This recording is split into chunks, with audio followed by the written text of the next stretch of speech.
এটা আমি যতই হাইড করার চেষ্টা করি কখনো হাইড থাকবে না। আমি 4টা বিয়ে করব। তো তাকে এরকম করে বলছি যে আপনি 4টা বিয়ে করবেন না, 4টা বিয়ে করলে তো একটা চাকর লাগবে, চাকর হিসেবে আমার রাইখা দিয়েন। আমি ডিসাইড করি যে আমি গলায় বা স্লিপিং দেবো, এটা কোনোভাবে সে জেনে যায়। আমি ফেসবুক লাইভে আসছিলাম। Are you crazy? Yes. You are. Facebook লাইভে আসছিলেন আপনি? নামটা কি? আসসালামু আলাইকুম, আমার নাম সাম্মাদ রাফিয়া সুলতানা। বয়স কত? 20। আমি আপনাকে নিরুৎসাহিত করছিলাম, কারণ আমাদের সোশ্যাল মিডিয়ার এনভায়রনমেন্টটা হচ্ছে মানুষ অনেক বেশি জাজমেন্টাল। মানুষ গল্পের ভিতরে ঢোকে না, মানুষ আসলে জানতে চায় না বিহাইন্ড দ্য স্টোরি কি, কিন্তু মানুষ খুব মন্তব্য করতে পছন্দ করে, এবং সেই মন্তব্যগুলো বেশিরভাগ সময় খুব কটু মন্তব্য হয়। আপনি জেনে শুনে এসছেন? আমি সব জানি, আমি অনেক কিছু ভেবে আসছি। So you are mentally ready to go? Yes. শুরু করেন রাফিয়া। আম্মু বলতো যে আমি যখন ছোট ছিলাম, 5-6 বছর ছিলাম, তখন আমি খুব পড়তাম, যখনই সময় পাইতাম। আম্মু আমার এরকম করে বলতো, আমার মনে আছে এখনো, যে মা এত পড়ো না, পড়লে তো পরে সমস্যা হয়ে যাবে। তো আমি আম্মুকে বলতাম না আমি পড়বো। তা আমার আম্মু মূলত প্রাইমারি স্কুলের টিচার। শীতের সকালবেলা পিকনিক হইতেছে, আমি শাড়ি পরবো। তো আম্মুকে বলতেছি যে আম্মু আমি শাড়ি পরবো, আমাকে শাড়ি পরাই দেন। আমি ছোট, আমার স্পষ্ট মনে আছে, এখন আমার মনে আছে। তো আম্মু আমাকে শাড়ি পরাই দিল, তারপরে বলতেছে যে সোয়েটার পরো। তো আমি কান্নাকাটি করতেছি, না শাড়ি পরলে সুন্দর লাগতেছে, আমি সোয়েটার কেন পরবো, সোয়েটার পরলে সৌন্দর্যটা নষ্ট হয়ে যাবে। তো আম্মু আমাকে অনেক জেদ করতেছে। তো আমি রাগ করছি, আমার প্রচন্ড রাগ, আমি ছোটবেলা থেকে খুব জেদি। রাগ করে আমি বারান্দায় গ্রিলে এরকম করে ধরে কাঁদতেছি। তো আম্মু আমাকে ধরতে গেছে, আমি সাথে সাথে মাথা ঘুরে পড়ে যাই। হ্যাঁ, তো পড়ে যাওয়ার প্রায় 5-6 মিনিট আমি সেন্সলেস হয়ে থাকি। এটা কোন ক্লাসে থাকা? ক্লাস না, আমি তখন প্লে নার্সারিতে কোথাও পড়ি না। মূলত আমার যখন বুদ্ধি বয়স হয়েছে, আমার তখন আমি মনে রাখা শুরু করি। তো আমি অনেক ভয় পাই, মাথায় অনেক পানি ঢালা হয়। কয় ভাই বোন আপনারা? 1 ভাই 1 বোন। আপনি বড় না ছোট? আমি ছোট, আমার বড় ভাই আছে। ওকে। এরকম কন্টিনিউয়াসলি 2-3 বার হয়। এটা কি রাগ করেই সেন্সলেস হয়ে যায়? হ্যাঁ, আমি যখন রাগ হইতাম বা এত বেশি রাগ যে সেন্সলেস হয়ে যায়। শিশু বিশেষজ্ঞকে দেখাইলো, পুরা মাথা স্ক্যান করলো, কোনো অসুখ বা রোগ ধরা পড়ে নাই। তো ওষুধ দিল, কাজ হয় না। তো হয় না, গ্রামের মানুষ বলে যে কবিরাজ দেখাও, এই টাইপের কিছু। তো আমাকে অনেক ট্রাই করছে, রংপুর পীরের কাছে পর্যন্ত নিয়ে গেছে। শীতের রাতে আব্বু আমাকে জড়ায় ধরে ওই খড়ের গাদার মধ্যে আমার এরকম করে নিয়ে রাত থাকতো, 2-3 রাত থাকতো, পীরের সঙ্গে দেখা করানোর জন্য। এত বেশি সিরিয়াল, এত বেশি হয় কি, মূলত ঘুমাইতেছি, ঘুমের মধ্যে আমি চিল্লাই উঠতাম, ভয় পাইতাম, আবোল তাবোল বলতাম। আমি পড়াশোনা কন্টিনিউ করতে পারতাম না, বেশি প্রেশার নিতে পারতাম না। তো আমি স্কুলেও রেগুলার যেতাম না। বাবা মা প্রেশার দিত না? যখনই প্রেশার দিত আমি রাগ হইতাম, আবার মাথা ঘুরে পড়ে যাইতাম, এরকম অবস্থা। আমি হাই স্কুলে উঠি, ক্লাস 6, 7, 8, 9। আমার একটা অ্যান্ড্রয়েড ফোন কিনছে, তখন স্যামসাং J7 আসছিল বাজারে। আম্মু এটা কিনছিল, আমার মনে আছে 19,500 টাকা দিয়ে কিনছিল। আচ্ছা। তো ওই ফোন, আম্মু তো সারাদিন স্কুলে থাকতো, আমি একটা ফেসবুক অ্যাকাউন্ট, আমি কোন ক্লাসে থাকতে? ক্লাস 9-এ। ক্লাস 9-এ আমার আশপাশ সব ফ্রেন্ডেরই ফোন আছে, আপডেট হয়ে গেছে আর কি। তো আমার ফোন ছিল না, আমি আম্মুর ফোন থেকে একটা ফেসবুক অ্যাকাউন্ট ওপেন করি। আমি তো বুঝতাম না, আমার যে ফ্রেন্ড রিকোয়েস্ট দিত আমি অ্যাকসেপ্ট করে নিতাম। তো এক সময় দেখি যে একটা ফ্রেন্ড রিকোয়েস্ট আসছে, আমি অ্যাকসেপ্ট করছি। দেখি সাথে সাথে ইনবক্স, যে আমি তোমাকে চিনি, তুমি আমাদের পাশের স্কুলে পড়ো, তুমি এই স্যারের কাছে প্রাইভেট পড়ো। আমার 3 বছরের সিনিয়র ছিল। আপনি তাকে দেখে চিনেছেন? হ্যাঁ, চিনছি। ফেসবুকে দেখেই চিনে ফেলেছেন? হ্যাঁ, কারণ আমি দেখতাম আশেপাশে এরিয়াতে, আমি গার্লস স্কুলে পড়তাম, সে বয়েজ স্কুলে পড়তো। স্কুলটার মাঝখানে শুধু একটা রাস্তা ছিল পাশাপাশি। তো আমি বলছি হ্যাঁ আমিও তোমাকে চিনি, আমি দেখছি। তো আমাকে একদিন বলে যে তোমাকে আমার ভালো লাগছে। তো এরকম করে আমরা একটা রিলেশনশিপে যাই। রিলেশনশিপে কি ধাম করে চলে গেলেন? ধাম করে না, 3-4 মাস পর। 3-4 মাস কি কন্টিনিউয়াসলি কথা হচ্ছিল? এর আগে কারোর সঙ্গে কথা হওয়া, কোনো ছেলেকে ভালো লাগা, কারোর প্রতি ফ্যান্টাসি থাকা, ওগুলো কিছু ছিল না? সো ক্লাস 9-এ ফার্স্ট ওকেই ভালো লাগে, এবং সে আপনার প্রতিবেশী ছেলে? হ্যাঁ। ও কিসে পড়তো তখন? ইন্টার ফার্স্ট ইয়ারে পড়তো। তখন ইন্টার ফার্স্ট ইয়ারে, আপনি তখন ক্লাস 9-এ? ওকে। এই যে ফেসবুকে কথা হচ্ছে, এর আগে কি আপনাদের কথা হয়েছে কখনো, কোথাও কোনো রাস্তাঘাটে কোথাও? না, ফেসবুকে। কখনো কোনো প্র্যাকটিক্যাল কথাও হয় না? বাট আমি দেখছি, অনেকবার দেখছি, কারণ আমি সেম স্যারের কাছে প্রাইভেট পড়তাম। 8 মাস পর হুট করে আম্মু একদিন আমার কথা বলা শুনে রাতের বেলা, হুম। আমার ধরছে ওই দিন, বকা দিতে দিতে অবস্থা খারাপ। তো আমি পরে আমার যেমনি হোক তারে কল দেই। কল দেওয়ার পরে আমি বলতেছি যে তোমার সাথে হয়তো বা আমার কথা কন্টিনিউ হবে না, আম্মু জানছে। তো বলতেছে আমি তোমার আম্মুর সাথে দেখা করবো। হ্যাঁ, দেখা করবা মানে হুট কথা নাই বাতা নাই, হুটার দেখা করবা। তো আমার আম্মুর কলিগ ছিল তার রিলেটিভস, ওকে। এটা আমিও আগে থেকে জানতাম, সেও আগে থেকে জানতো। তো পরের দিন সে আমার আম্মু স্কুলে চলে গেল সোজা। ছেলে? হ্যাঁ, সোজা আমার আম্মু স্কুলে চলে গেল, ডিরেক্ট আম্মুকে বিয়ের প্রস্তাব দিছে যে আমি হচ্ছে আক্ট করে রাখতে চাই, আমি আপনার মেয়েকে ভালোবাসি বা এই টাইপের কিছু। আম্মু তাকে বুঝাই শোনাই, বলছে যে তুমি বাসায় যাও, তোমার আব্বু আম্মুর সাথে কথা বলো। তো সে বাসায় গেছে, বাসায় যাওয়ার পর তার আব্বু আম্মুর সাথে কথা বলছে যে আমি এইরকম একটা মেয়েকে পছন্দ করি, বাসায় জানাজানি হওয়ার পর এরকম হয়েছে। তো তার একটা কাজিন ছিল, মেয়ে কাজিন, এইরকম আপনার রিলেশন করার ইয়েতে সুইসাইড করছে অনেক বছর আগে, 3-4 বছর আগে। তখন 3-4 বছর আগে, 2016 সালে, 3-4 বছর আগে। তোর আব্বু আম্মুর মধ্যে আপনার সঙ্গে ঘটনাটা 2016 সালে? হ্যাঁ, মানে তার 3-4 বছর আগে তার ফ্যামিলিতে এরকম একটা সুইসাইডের ঘটনা আছে। সুইসাইডের ঘটনা আছে। তো আব্বু আম্মুর মধ্যে জিনিসটা ভয় কাজ করে যে আমার ছেলে হচ্ছে আপনার অনেক ভালো স্টুডেন্ট, বুয়েটে পড়ার মতো স্টুডেন্ট ছিল সে, ও হি ওয়াজ ভেরি মেরিটোরিয়াস। খুব ভালো, খুব। ওকে। ওর হাতের লেখা দেখলে মানে খুবই ভালো। দেন যদি রাজি না হয়, এরকম বলতেছিল যে রাজি না হলে যে কোনো কিছু করে নিতে পারে। তো তার আব্বু আম্মু আমার আব্বু আম্মুর সাথে কথা বললো, বাট ছেলেটা ছিল অসাধারণ সব দিক থেকে। অসাধারণ বলতে স্টুডেন্ট ভালো, ক্যারেক্টার ভালো। আব্বু আম্মুকে অনেক বোঝানো হয়েছে, তার রিলেটিভস যেটা ছিল সে বোঝানো হয়েছে যে ছেলে ভালো, সে ব্রাইট ফিউচার। আমি জানি না 7 দিনের মধ্যে কি এমন হয়ে গেল, আমাদের ছোট করে একটা কাবিন হইলো 7 সিরিয়াসলি? দিনের মাথায়। আমি সেন্সে কাজ করে না আমার আব্বু আম্মুকে কি বোঝানো হয়েছে, তার আব্বু আম্মু কি কথা বলছে, আমার আব্বু আম্মু কি না, বলছে। কিন্তু আপনার আব্বু আম্মু আপনাকে কি অ্যাপ্রোচ করছে সেটা আমাকে বলেন। আমার কাছ থেকে শুধু বলছে যে তুমি কি ছেলেটাকে পছন্দ করো। আমি অবভিয়াসলি পছন্দ করতাম। সে যখন বাসায় বলছে যে বিয়ে না করলাম, এটা করবো ওটা করবো, আমার মাথার মধ্যে এটা থট ছিল যে আমার জন্য যদি ছেলেটা সুইসাইড করে নাই, তাহলে আমার কিন্তু সারা জীবন একটা বোঝা হচ্ছে নিয়ে চলা লাগবে। টিনেজ বয়স, এটা নিয়ে আমি কোনো জাজমেন্টে যেতে চাচ্ছি না। ক্লাস 9-এ অনেক কিছুই সম্ভব, বিকজ ওই জাজমেন্টাল স্টেজটা থাকে না বয়সের জায়গাটা থেকে। কিন্তু বাপ মায়ের ভূমিকাটা এখানে খুব গুরুত্বপূর্ণ, নাম্বার 1। নাম্বার 2 হচ্ছে আপনি যে ছেলেটার সম্পর্কে বলছেন, আপনার কথা যদি সত্য হয়ে থাকে, আপনার মতো করেই বলি, সেটা হচ্ছে ছেলেটা কেবল ইন্টারমিডিয়েটে পড়াশোনা করছে। হ্যাঁ, তখন সে ইন্টার সেকেন্ড ইয়ারে উঠছে। সো তাকে কেন এত মেরিটোরিয়াস বলা হচ্ছে? তার এসএসসি রেজাল্ট কি ছিল? গোল্ডেন। সে হচ্ছে আপনার পুরো মধ্যে র্যাঙ্ক করছিল। র্যাঙ্ক বলতে ওই জেলার মধ্যে কি? হ্যাঁ, জেলার মধ্যে। কারো আইডেন্টিটি ফ্ল্যাশ হোক আমি এটা চাচ্ছি না, সেভাবে গল্পটা আমি এখানে উপস্থাপন করছি। এরকম একটা মেরিটোরিয়াস একটা ছেলে, যারা এত সুন্দর একটা ফিউচার আছে, তার তো নিজের একটা রিয়েলাইজেশন থাকা উচিত বা থাকা প্রয়োজন যে সে আলটিমেটলি এখন এরকম কোনো কিছুর মধ্যে জড়িয়ে যাওয়া মানে হচ্ছে তার এডুকেশন ক্যারিয়ার হ্যাম্পার হতে পারে। এটা বোঝানোর মতো কোনো লোকজন ছিল না সেই সময়টাতে? মানে আপনার জায়গা থেকে আপনি কিছু জানেন কিনা জিজ্ঞেস করছি। আসলে কিছু জানি না কোথা থেকে কি হইলো, 7 দিন 8 দিনের মাথায় আমি নিজেও জানি না। আপনার ফ্যামিলিতে আর্লি ম্যারেজ ব্যাপারটা আছে? না, আমি ফার্স্ট। আপনার ভাই তখন আপনার বয়সের গ্যাপ কত? আমার ভাই এগুলো বিষয়ে কিচ্ছু জানতো না। কি বলেন? কিচ্ছু না, আমি সেটা পরে আসতেছি, কিচ্ছু জানতো না। আমার একটা মেয়ের আক্ত হচ্ছে ভাই জানবে না, তার তো ফ্যামিলিতে এটা নিয়ে কোশ্চেন উঠতে পারে। হ্যাঁ, ভাইয়াকে কেন গোপন করা হয়েছে বিষয়টা?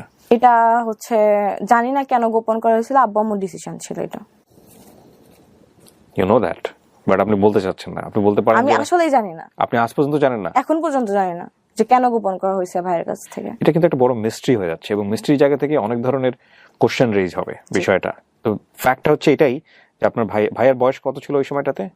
ভাইয়া তখন কি করছে ওই সময়টা? তুমি অনার্স সেকেন্ড ইয়ারে। Definitely it's a big question. মানে আপনার ফ্যামিলি যদি এটা গোপন করে থাকে আপনার ভাইয়ের কাছ থেকে, তার মানে এটা আপনার ফ্যামিলি কেন করবে? এটা এটা ইলজিক্যাল হয়ে গেল বিষয়টা। I don't know, actually I don't know. বা আপনি কি এমন কোনো কিছু করেছিলেন ফ্যামিলিতে, বা ও কি এমন কোনো কিছু করেছিল যেটা আলটিমেটলি সবাই খুব টেনশনে পড়ে গিয়েছিল? না, এরকম কিছু ছিল না। Are you sure? হ্যাঁ, সবাই দেখতেছে, আমি জানি। এরকম কিছু ছিল। তারপর ছোট করে তার ফ্যামিলি, তার আব্বু আপনার ভাইয়া তখন কোথায়? ভাই ঢাকায়। তার বাবা মা, আমার বাবা মা কাজী অফিসে যে ছোট একটা কাবিন করে কাগজ, ওখানে আমি সাইন করি, সেও সাইন করে। এই কি আপনার ছেলের সাথে প্রথম দেখা ফিজিক্যালি নাকি তার না, আগে তার আগে দেখা হয়েছে। তার আগে দেখা হয়েছে? হ্যাঁ, বেশ কয়েকবার দেখা হয়েছে। আমি একটা কোচিং সেন্টারে কোচিং করতাম, কোচিং এ যখন ব্রেক দিত তখন কোচিং সেন্টারের পিছনে দেখা করতাম, ওখানে আসতো, গল্প করতাম 2-1 মিনিট বা 5 মিনিট বা 7 মিনিটের জন্য কথা বলতাম, তারপর আবার কোচিং ব্যাক করতাম। আপনাদের মধ্যে কি এমন কোনো পরিস্থিতি তৈরি হয়েছিল যেটা যে আসলে বিয়েটা বা আক্ত করাটা আসলে খুব জরুরি ছিল? সে পাগল ছিল। প্রেমে পড়লে সবাই পাগল হয়, সেটা অন্য বিষয়। আমি আসলে আপনাকে না, বোঝাতে চাচ্ছি, এছাড়া- কোশ্চেন করতে পারবো না এই বিষয়টা নিয়ে, যে এমন কোনো ব্যাপারে আপনারা মুভমেন্টে চলে গেছেন বা না, এমন না, কোনো না। লেভেলে চলে গেছেন যেটা আসলে এরকম কিছু ছিল এরকম কিছু ছিল না? কিছু ছিল না। ওকে, তখন ছোট মানুষ, সেগুলো বুঝতামই না। ওকে। তো তারপর সে কোথাও চান্স পায় না। পাগল ছিল কেন বলছেন? আমি জানি না, সে আমার প্রতি আমারে না পাইলে মরে যাবে এরকম টাইপের ছিল। এটা তো প্রেমে পড়লে সবাই বলে এরকম, হ্যাঁ, তোমাকে ছাড়া আমার জীবন বৃথা, তোমাকে ছাড়া আমি সকাল বিকাল 2 বার করে মারা যাবো, এরকম কথাও অনেকেই বলে, সেটা সমস্যা নাই। এইরকমই প্রবলেম ছিল। তো তারপরে সে এইচএসসি এক্সাম দেয়, এক্সাম রেজাল্ট খারাপ হয়। আক্তের পরে কি হইলো একটু বলেন না? আক্তের পরে তো আপনারা তো বিবাহিত। না, আমরা সেপারেশনে থাকতাম। এটা ডিসিশন ছিল যে সে পড়াশোনা করে এস্টাবলিশড হবে, আচ্ছা, আমি পড়াশোনা করব। তারা যখন একটা বয়সে যাবে তখন বড় একটা অনুষ্ঠান করে উঠাই দেওয়া হবে। হুম, এটা শুধু শুধু 2 ফ্যামিলির মধ্যে গোপন ছিল। হুম, আমি আমার বাসায় থাকতাম, সে তার বাসায় থাকতো, আমরা মাঝে মধ্যে দেখা করতাম, রেস্টুরেন্টে ঘুরতে যাইতাম, এতটুকু অব্দি। ওকে। তার রেজাল্ট খারাপ হলে গ্রেড আসে, খুবই খারাপ। মানে ওইরকম ছেলের থেকে এটা আশা করা যায় না। এই খারাপ হওয়ার পেছনে কে, মানে কারণটা কি? দুইজনেই দায়ী। আমরা সবসময় ঝগড়া করতাম, কম বয়স না, ও। ঝগড়া করতাম, ইফেক্ট পড়তো। সে পড়াশোনা করতো না, কান্নাকাটি করতো ঝগড়া করার পর। আমি ব্লক মারতাম, ফোনে কথা বলতাম না। আমি তাকে বাজে কথাই বকাও দিতাম। এখন মনে হচ্ছে যে না, এটা ভেরি ভেরি ইম্পর্টেন্ট স্টোরি। ওর বয়সী, ওই সময়ের বয়সী যারা টিনেজার, তাদের জন্য না, সেই সব বাবা মায়ের জন্যও যারা এরকম ডিসিশন নেন বা নিতে বাধ্য হন। তো বাসা থেকে তো একটা আমার উপরে তো আসবে না যে তোমার জন্য হচ্ছে আমার, লিটারালি তার বাবা বলে যে ওই মেয়ের সাথে হচ্ছে কাবিন করার পর আমার ছেলেটা লাইফ শেষ, আমার মুখের উপর বলা হয়েছিল। হুম, আমিও তখন এসএসসি দেই। হুম। হ্যাঁ, একটা সাবজেক্ট আমার ফেল আসে। কত সালের এসএসসি? 19 সালে। কি নিয়ে ঝগড়া হতো আপনাদের মধ্যে? অন্য কোনো ছেলেরা কেন না না, ফেসবুকে অ্যাড করছো? থার্ড পারসন নিয়ে ঝগড়া হতো না। তাহলে আমার কোনো ফ্রেন্ড থাকতে পারবে না, ইভেন মেয়ে ফ্রেন্ডও না। আমার একটা ফ্রেন্ড ছিল, ফ্রেন্ডের নাম আমি মেনশন করি। ও অনেক ভালো একটা মেয়ে ছিল, আমাকে বাইরে যাইতে দিত না। ওই ফ্রেন্ড আমার সাথে দেখা করতে আমার বাসায় আসতো, তাও আসা যাবে না। প্রথম প্রথম তো এগুলো অনেক ভালো লাগে প্রেমে পড়লে, হ্যাঁ, এগুলো অনেক ভালো লাগে, তারপরে তো এগুলোই অসহনীয় হয়ে যায়। এগুলো অসহনীয় হয়ে যায়। আপনি কি অত্যাচার করতেন ওর উপরে? বকা দিতাম, জোরে কথা বলতাম, চিল্লাইতাম। অনেক সময় আসতাম, মুখে যা আসছে আমি ওটা হচ্ছে বলতাম। এটা কি শুধু ফোনে করতেন না বাইরেও করতেন? ফোনে শুধু ফোনে শুধু করতেন? শুধু ফোনে। কিন্তু সে চুপচাপ সহ্য করে নিত। আমার উপর কিছু রাইজ করা হয়, এটা আমি নিতে পারতাম না। আচ্ছা, ওই ছোটবেলা থেকে কিন্তু ওর এই প্রবলেমটা আছে, যেটা আমার আপনারা এই শুনেছেন। problem হ্যাঁ, বাট এমনও হয়তো যে আমি গোসলে গেছি, সে আমার ফোন দিছে, আমি ফোন রিসিভ করতে পারি নাই। আমি গোসল থেকে এসে তারে কই ছিল, কার সাথে ছিল? না না, আমি গোসল থেকে এসে কল ব্যাক করছি যে আমি গোসলে গেছিলাম, হচ্ছে আমি ফোন রিসিভ করতে পারি না। সে বলতো তুমি আমার পারমিশন ছাড়া গোসলে কেন গেছো? সেটাই তো, আপনি কেন গোসল করবেন?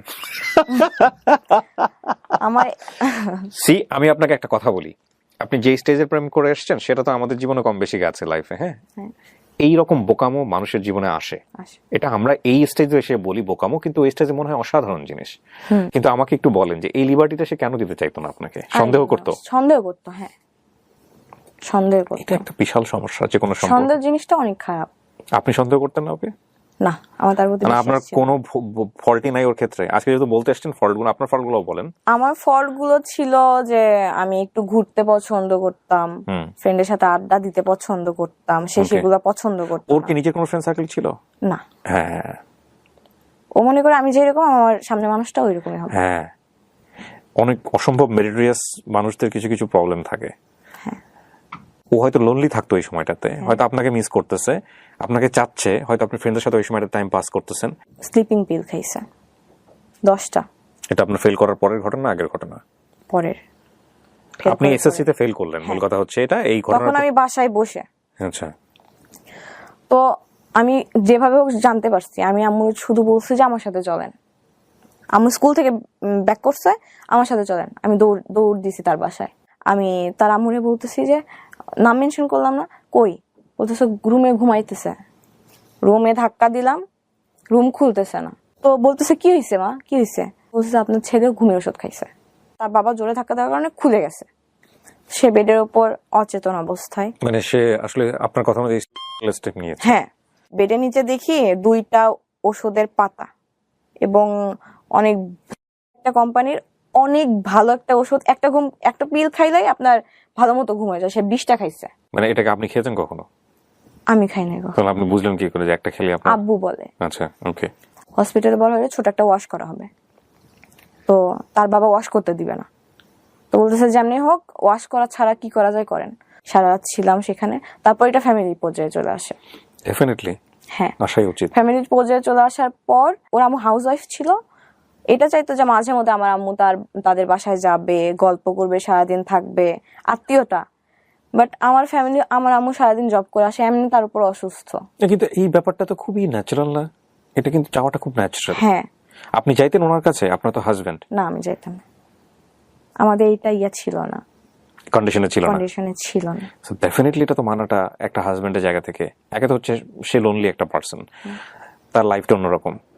আমি আপনাকে দোষ দিচ্ছি না, এখানে কিন্তু আমি পুরো সিচুয়েশনটাকে ব্যাখ্যা করার চেষ্টা করছি। 8 মাসের টিনেজ বয়সের সম্পর্ক আপনার, এক অর্থ ওরও টিনেজ বয়সের সম্পর্ক, এবং বিয়ে করার পর একটা ছেলে তার ওয়াইফ হিসেবে অটোমেটিক্যালি রাইট চলে আসে। এটা কন্ডিশন, যদিও এত কন্ডিশন, এইসব কন্ডিশন দিয়ে বিয়ে হয় না, প্রথম কথা হচ্ছে এটা।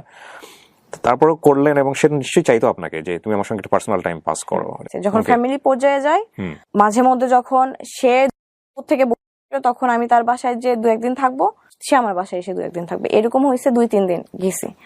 যার পর আমাদের ঝগড়াটা জোরালো ভাবে লাগছে। এবার একটা ছেলেকে নিয়ে লাগছে। আপনাকে নিয়ে? হ্যাঁ, পাশের গ্রামে একটা ছেলে ছিল। ওই ছেলে আমার নামে অনেক কথা বলতো যে হ্যাঁ এই মেয়ের সাথে আমি প্রেম করি, বিয়ে করার পরও আমার সাথে কথা বলে। যখন তারে বলা হয় প্রমাণ দেখা, সে প্রমাণ দেখায় না।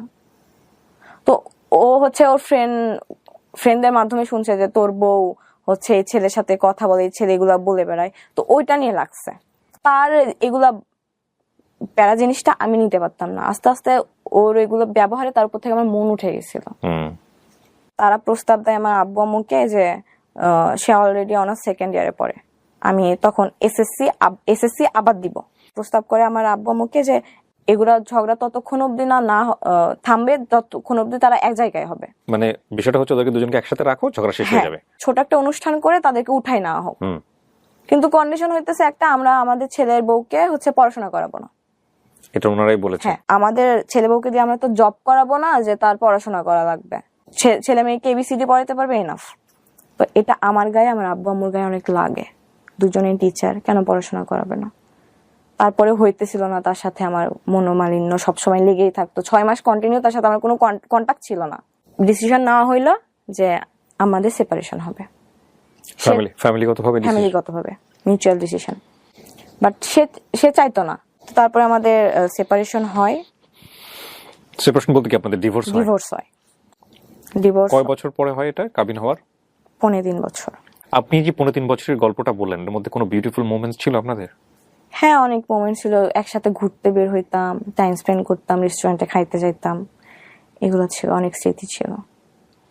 যখন আপনি সাইনটা করলেন তখন আপনার ফিলটা কি হচ্ছিল? সত্যি বলতে আমার মনে হচ্ছিল যে এটা লাইফে একটা বড় ইফেক্ট পড়বে, বাট আমি যে ডিসিশনটা নিতেছি আমি রাইট ডিসিশন নিতেছি। আপনাকে কেউ ইনফ্লুয়েন্স করেছে ওই সময়টা? ভাইয়া তো ততদিনে জেনে গেছে। হ্যাঁ। তারপরে কি বলেছিল ওনার জানার পরে? আমার সাথে কথা বলতো না।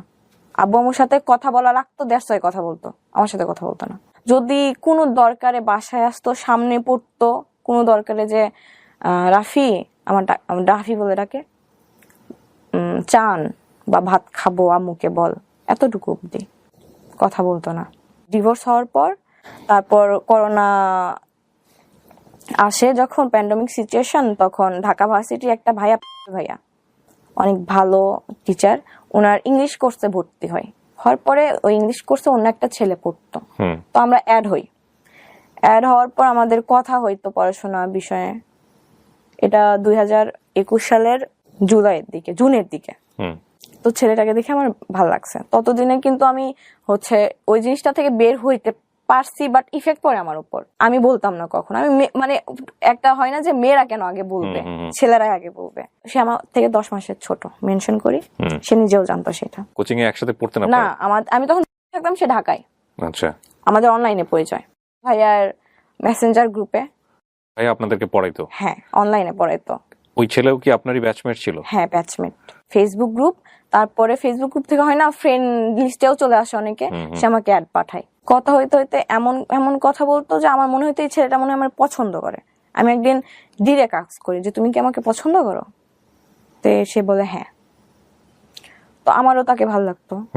2-3 দিন টাইম নিছি, নেওয়ার পরে বলছি যে আমার লাইফের যেটা আছে আমি পুরোটাই বলছি, যে তারপরে তুমি স্টেপ কি নিবা সেটা তোমার ডিসিশন, কারণ এটা আমি যতই হাইড করার চেষ্টা করি কখনো হাইড থাকবে না।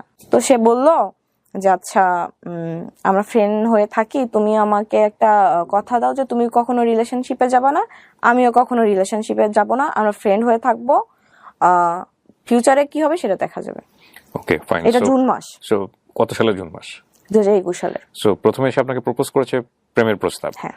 পরে যখন জেনেছে তখন বলছে ফ্রেন্ড হয়ে থাকি। হ্যাঁ। ওকে। জানি না ছেলেটার প্রতি আমি দিন দিন উইক হয়ে পড়ছি প্রচন্ড পরিমাণে। প্রচন্ড বলতে? প্রচন্ড। তাকে তো সবসময় ভিডিও কলে দেখতাম, ছবিতে দেখতাম, আমার ইচ্ছা করলো আমি তাকে সরাসরি দেখবো। তার গ্রামের বাসা ভোলাতে। তাকে আমি বলি যে আমি তোমাকে দেখবো, তো বলে যে তো আমি তাকে দেখার জন্য ভোলাতে যাই। থেকে ভোলার ডিস্টেন্স 550 কিলো। আপনি ও জানতো যে আপনি ভোলাতে যাচ্ছেন? না। এটা কয়দিনের মধ্যে? 2.5 মাসের মধ্যে। 2.5 মাসের মধ্যে? জি। আমি আমার এই ঘটনা কি এটা প্রমাণ করে না যে আপনি বাই ন্যাচারালি অনেক বেশি ক্রেজি? হ্যাঁ, আমার রাগ অনেক, বাট এরকম কারোর প্রতি ক্রেজিনেস বা কারোর প্রতি এত, সেটা ঠিক আছে, হয়তো এরকম কোনো সাবজেক্ট পাননি যেটা এক্সপ্লোর করার মতো, বাট আপনার ক্রেজিনেসটা এই লেভেলে যাইতে পারে সেটার মতো কিছু একটা ঘটেছে আপনার লাইফে এবং সেটা আপনি করেছেন। তো আপনি ধাম করে চলে গেলেন নাকি বাসায় কাউকে জানিয়েছিলেন? না, বাসায় আম্মুকে বলছি যে আমার একটা ফ্রেন্ডের বিয়ে, আমি মিথ্যা কথা বলছি, আম্মুকে মিথ্যা কথা বলি যে আমার হচ্ছে একটা ফ্রেন্ডের বিয়ে, 2 দিন আমাকে সেখানে স্টে করা লাগবে। এদিকে আমি আমার বেস্ট ফ্রেন্ড ছিল তখন, রাহিম, নামটা মেনশন করতেছি, আর আমার চাচাতো ভাইকে নিয়ে একটা প্রাইভেট কার ভাড়া করে রেন্টে করে নিয়ে আপনি শেয়ার করলেন কার সঙ্গে? আমার বেস্ট ফ্রেন্ড। সো ওকে আপনি শেয়ার করলেন যে আমি তোমাকে নিয়ে এখন ভোলাতে যাব। আমার থেকে 2 বছরের সিনিয়র, বাট অনেক ভালো।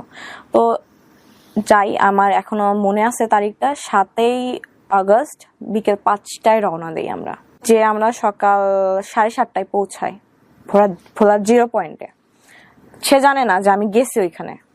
তো আমি ফোন দিছি, আমি ভাবছি হয়তো বা ফোন পিক করবে না যেহেতু ঘুমাই, তো করছে পিক, সাথে সাথে করছে। তো আমি বলতেছি যে আমি ভোলার 0 পয়েন্টে, জায়গাটার নাম আমার সঠিক মনে নাই, একদম সদরে। তো শকড।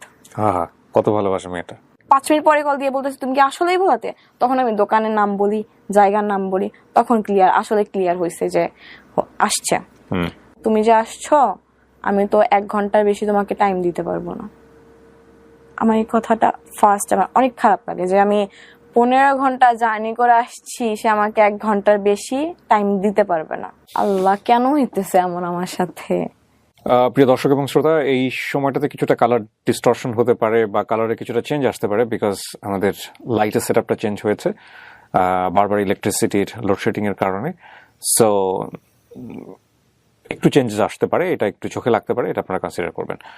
কিন্তু আপনার প্ল্যান কি ছিল? ওর সঙ্গে থেকে যাও ওখানে? না, আমার প্ল্যান ছিল আমি দেখা করবো, অ্যাটলিস্ট 4-5 ঘন্টা ঘুরবো বা টাইম স্পেন্ড করব। টাইমের কথাটা ওই সময়টা বলাটাও উচিত না, কারণ 10-15 ঘন্টা জার্নি করে গেছে। তারপরে গাড়িতে বসলাম, গল্প করলাম। করোনার জন্য কোনো রেস্টুরেন্ট খোলা ছিল না, কোনো পার্ক খোলা ছিল না। তো আমরা সে আমাকে বললো যে তোমাকে একটা লেকের পাড়ে নিয়ে যাই, চলো। তো সবাই, আমার কাজিন, আমার ফ্রেন্ড, গাড়িতে বসলাম, গেলাম। আর ভোলা না, একটু পরপর মসজিদ, অনেক সুন্দর সুন্দর মসজিদ। আমার এই জিনিসটা অনেক ভালো লাগছে, এত সুন্দর সুন্দর মসজিদ। আমি এটাও বলছি যে আপনাদের হচ্ছে ভোলাতে অনেক সুন্দর সুন্দর মসজিদ, ঢাকার থেকে অনেক। আপনি বলতেন? হ্যাঁ, এটা চলে আসছে আমার রেসপেক্টের জায়গা থেকে। ড্রাইভার আঙ্কেল যে, সে বলতেছে যে 5টার ফেরিটা যদি আমরা মিস করি, আমাদের কালকে সকাল অব্দি ওয়েট করা লাগবে। তো বলতেছে আমি তোমার সাথে ফেরিঘাট অব্দি যাবো, অনেক ছবি উঠাই, ভিডিও করি। এখনকার করে না টিকটক, করছি কয়েকটা ভিডিও। টিকটক করতেন আপনি? এখনো করেন? না, তার জন্য ছেড়ে দিছি। এই ছেলেটার জন্য? হ্যাঁ, পছন্দ করতো না। তো তারপরে সে আমার সাথে থাকতে পারতেছে না, তো অনেক আমি বললাম যে আপনি এখান থেকে বাসায় যান। হ্যাঁ, তো সে কোন এক ফ্রেন্ডকে ফোন করলো যে তুই আমার বাসায় একটু ম্যানেজ করিস, যদি ফোন দেয় আম্মু বলিস যে আমি তোর সাথে আছি। তো সে আমাকে বললো যে আমি তোমার সাথে বরিশাল পর্যন্ত যাব, মানে নদীটা পার হইলেই বরিশাল জেলা। তো আমি খুশি হইলাম যে হ্যাঁ অ্যাটলিস্ট যেটা বলছে যে 1 ঘন্টা থাকবে তার থেকে বেশি সময় সে তো কোম্পানি দিচ্ছে। হ্যাঁ, তার জন্য আমি গিফট নিয়ে গেছি 2-3টা টি-শার্ট, একটা ঘড়ি। ওই ঘড়িটা আমি অনেক কষ্ট করে আমি ওই ঘড়িটা ম্যানেজ করছি। সে চকলেট খাইতে পছন্দ করতো, এগুলো নিয়ে গেছি। বলতেছে এগুলো আমি কিভাবে নিয়ে যাবো, আমি তো এগুলো নিয়ে বাসায় ঢুকতে পারবো না, আমি অনেক কোশ্চেন জিজ্ঞেস বলতে করবে। তো সমস্যা হবে। হ্যাঁ, সুন্দরভাবে বিদায় দিল আমাকে। আমি অনেক মজা নিয়ে আসছি যে তার সাথে অন্তত দেখা হয়েছে আমার। আমি ভোলা থেকে যাওয়ার 8 দিনের মাথায় সে ঢাকায় আসে কলেজে অ্যাসাইনমেন্ট জমা দেওয়ার জন্য। ঢাকাতে পড়তো সে? হ্যাঁ, আমি ভাবলাম আমি আবার যাবো তার সাথে দেখা করতে ঢাকাতে। হ্যাঁ, কি মানে আমি জানি না তখন কি বলছি, যে কোনো একটা বই ম্যানেজ করছে আম্মুকে। আর আমারকে আম্মু কখনো না বলে না, আমার বিকজ অফ ওই ইনসিডেন্টের কারণে। ইনসিডেন্টের কারণে, প্লাস আমি অসুস্থ, যদি আমাকে একটা জিনিস নিয়ে না করে আমি রেগে যাই, রেগে যে যদি আবার মাথা ঘুরে পড়ে যায়, আবার অসুখটা আবার ব্যাক করে, এটার ভয়ে আব্বুকে বলা হয়েছে যে পিকনিকে যাচ্ছি। তো আমি আমার ওই ফ্রেন্ড আবার ওই কাজিনকে নিয়ে আমি ঢাকায় আসি। ঢাকায় এসে তাকে কল দেওয়া হয়। কল দেওয়া হওয়ার পর 10 নাম্বার, মিরপুর 10-এ কল দেওয়া হয়েছে যে 10 নাম্বারে আছে, আসো। সেও জানে না যে আমি আসছি। আমি আমার ফ্রেন্ডকে দিয়ে কল দেওয়া হয়েছি যে তুমি বলো তুমি আসছো ঢাকায় কাজে, তুমি ওর সাথে দেখা করবা। তো সে আসে, একসাথে খাওয়া দাওয়া করলাম, বসলাম, খাওয়া দাওয়া করলাম। সন্ধ্যার পরে সে হোটেলে আসলো যে চলো তোমাদের হোটেল অব্দি পৌঁছাই দেই, তারপর ওখানে কিছুক্ষণ গল্প করে আমি চলে আসবো। সে হোটেল অব্দি আসলো, আসার পরে সবাই মিলে গল্প করলাম, 8 ঘন্টা মতো গল্প করে তার বাসা থেকে ফোন আসলো, সে চলে গেল। তো আমি রাতে তাকে কল দিলাম যে কালকে সকাল থেকে বিকাল অব্দি আমাকে টাইম দেওয়া লাগবে আপনার। সে কোনোভাবেই রাজি না, সে অজুহাত দিচ্ছে যে সে কি তখন ঢাকাতে? হ্যাঁ, ঢাকাতে। তার ফ্যামিলি তো ভোলাতে, সে ঢাকাতে কি করে? না, সে তার ফুল ফ্যামিলি ঢাকাতে সেটেলড। তাহলে ওই সময়টাতে সে ভোলাতে ছিল করোনার জন্য। তো সে অজুহাত দেয় যে খালামণির বাসায় যাওয়া লাগবে, আম্মু বের হইতে দেবে না। আসলে এগুলো কিচ্ছু না, আমি তো বুঝি। আমি বাসায় ম্যানেজ করে ঢাকা অব্দি আসতে পারছি, তুমি আমার জন্য সকাল থেকে বিকেল অব্দি টাইম বের করতে পারবা না, তাও ঢাকাতে। মানে কেউ আপনাকে পছন্দ করতো না? পছন্দ করতো, বাট আমি জানি না কেন চাচ্ছিল না। এই তো আমার ইনসিডেন্ট আছে, এই জন্য আমার থেকে একটু দূরে দূরে থাকতো। ও ফাইন, ইনভলভটাও ওভাবে চাচ্ছিল না। যে ঠিক আছে ধরি মাছ না ছুঁই পানি, এটাই। হ্যাঁ, এক্স্যাক্টলি। সে প্রচন্ড চালাক। সে বলতেছে বিকালে বের হবো, বিকালে 1-1.5 ঘন্টা তোমার সাথে লাভ রোডের দিকে যাব, ওখানে কোথাও বসে গল্প করে। লাভ রোড কোথায় এটা? মিরপুর 2-এ। আমি বললাম না, সকালবেলা আমি সকাল থেকে বিকাল অব্দি আপনার সাথে থাকবো, কারণ আমি আসছি আপনার সাথে টাইম স্পেন্ড করার জন্য, আপনি আমাকে 2-3 ঘন্টা কেন দিবেন। তো সকালবেলা বের হয়েছে 10টার সময়, ঘুরছি ঢাকা শহর, যমুনা ফিউচার পার্কে, বসুন্ধরা সিটিতে, পার্ক, রেস্টুরেন্ট। আমার সাথে যতক্ষণ ছিল আমি কখনো এটা ফিল করতাম না যে তার সাথে আমার ফ্রেন্ডশিপ, বয়ফ্রেন্ড গার্লফ্রেন্ড। আপনি এটা ফিল করতেন? আমি ফিল করতাম, সেও ফিল করতো। কিন্তু আপনাদের মধ্যে কোনো ওয়ার্ড দেওয়া হয়েছিল যে তুমি আমার গার্লফ্রেন্ড? সে কমিটেড ছিল না আমার সাথে কোনোভাবে। সে তো ক্লিয়ার করেছিল বিষয়টা। ক্লিয়ার করেছিল, সেই জায়গাতে সে ট্রান্সপারেন্ট ছিল ডেফিনেটলি। ওই তো ধরি মাছ না ছুঁই পানি। আর আপনি না, কিন্তু আপনার উইকনেস তো আপনি তাকে বুঝিয়ে দিয়েছেন, এখানে আপনি দোষ দিবেন কিভাবে? আপনি যখন তাকে আপনার উইকনেসটা বুঝিয়ে দিচ্ছেন, সে কি ডেফিনেটলি আপনাকে বাধা দিয়েছিল যে না ঠিক আছে তুমি তোমার সীমানাটা মেইনটেইন করো, এর চেয়ে বেশি আগাও না? আমারে বলতো যে হচ্ছে তোমার ক্রেজিনেসটা বেশি হয়ে যাচ্ছে, এটা একটু কন্ট্রোল করো, এটা সবসময় বলতো আমাকে। সে সব দিকে মেইনটেইন করে চলতো, বললাম না, যে আপনাকে ছাড়তেও চাইতো না, আবার ধরতেও চাইতো না, বিয়েও করার তো ব্যাপার স্যাপার আসতোই না, বাট আপনি তার প্রতি উইক ছিলেন, সেটা আপনি মোটামুটি সবভাবে বুঝিয়ে দিয়েছেন। হ্যাঁ, সবভাবেই। সে আমাকে সন্ধ্যার সময় হোটেলে নামায় দিয়ে বাসায় চলে গেল। তো আমি বললাম যে আমি আপনার সাথে কিছু অব্দি যাই। সে আমাকে বলে নাই যে তার বাসা মিরপুর, বলছে 10 এলাকায়। বাসা কোথায় আপনি বলে নাই আমাকে। কি করছে, মিরপুর কেন বলে নাই বুঝতে পারছেন তো? হ্যাঁ, তো সে হচ্ছে আমাকে মিরপুর 2-এ শপিং সেন্টার আছে, ওই অব্দি হেঁটে নিয়ে গেল। হেঁটে নিয়ে বলতেছে আমার বাসা এইদিকে, তুমি হচ্ছে কিছু কেনাকাটা থাকলে শপিং এ করো, আমি বাসায় যাই। রাতে 10টার বাস করব, ব্যাক করলাম। যখন গাড়িতে উঠি আমাকে বলে যে তোমাকে আমি বিয়ে করতে পারবো না, এটা ক্লিয়ার থাকো, তোমার সাথে আমার কিছু পসিবল না। বিয়ের কথাবার্তা হচ্ছিল আপনাদের মধ্যে? আপনি কি অফার করেছিলেন বা এরকম কোনো কিছু কি না, বলছিলেন? সে নিজের থেকে বলে যে তোমার সাথে আমার কোনো ফিউচার নাই, because of you have a incident. এটা সে আপনি যখন গাড়িতে ওঠেন তখন বলে? হ্যাঁ, আমি সে আগবাড়ায় কেন বলতেছিল এই কথাগুলো? আমি জানি না কেন আপনি কি তার কাছ বলতেছিল। থেকে চাচ্ছিলেন বিষয়গুলো? না, আমি কিছু না, এগুলো বিষয়ে কোনো কথা হয় নাই যে, অথবা আপনার অ্যাটিটিউড দেখে সে শঙ্কার মধ্যে ছিল, হ্যাঁ, শঙ্কার মধ্যে ছিল যে ভবিষ্যতে প্রবলেম হইতে পারে আমার জন্য, যে কারণে সে বারবার আপনাকে ক্লিয়ার করছিল? বারবার ক্লিয়ার করতেছিল। তো ওই দিন আমি এসি গাড়ি তো প্রচন্ড কান্না করতেছিলাম, ফুপাই কান্না করতেছিলাম। গাড়ির ম্যানেজার আসছে, এসে বলতেছে, আমার ফ্রেন্ড আমার পাশে বসেছিল, যে স্যার কিছু হয়েছে, প্রবলেম? তো আমার মুখ চেপে ধরছে, আমি কান্না করতেছিলাম কন্টিনিউয়াসলি। বলতেছে না, একটু ফ্যামিলি প্রবলেম, ওর মিথ্যা কথা বলা গেছে, ওর আম্মু একটু অসুস্থ।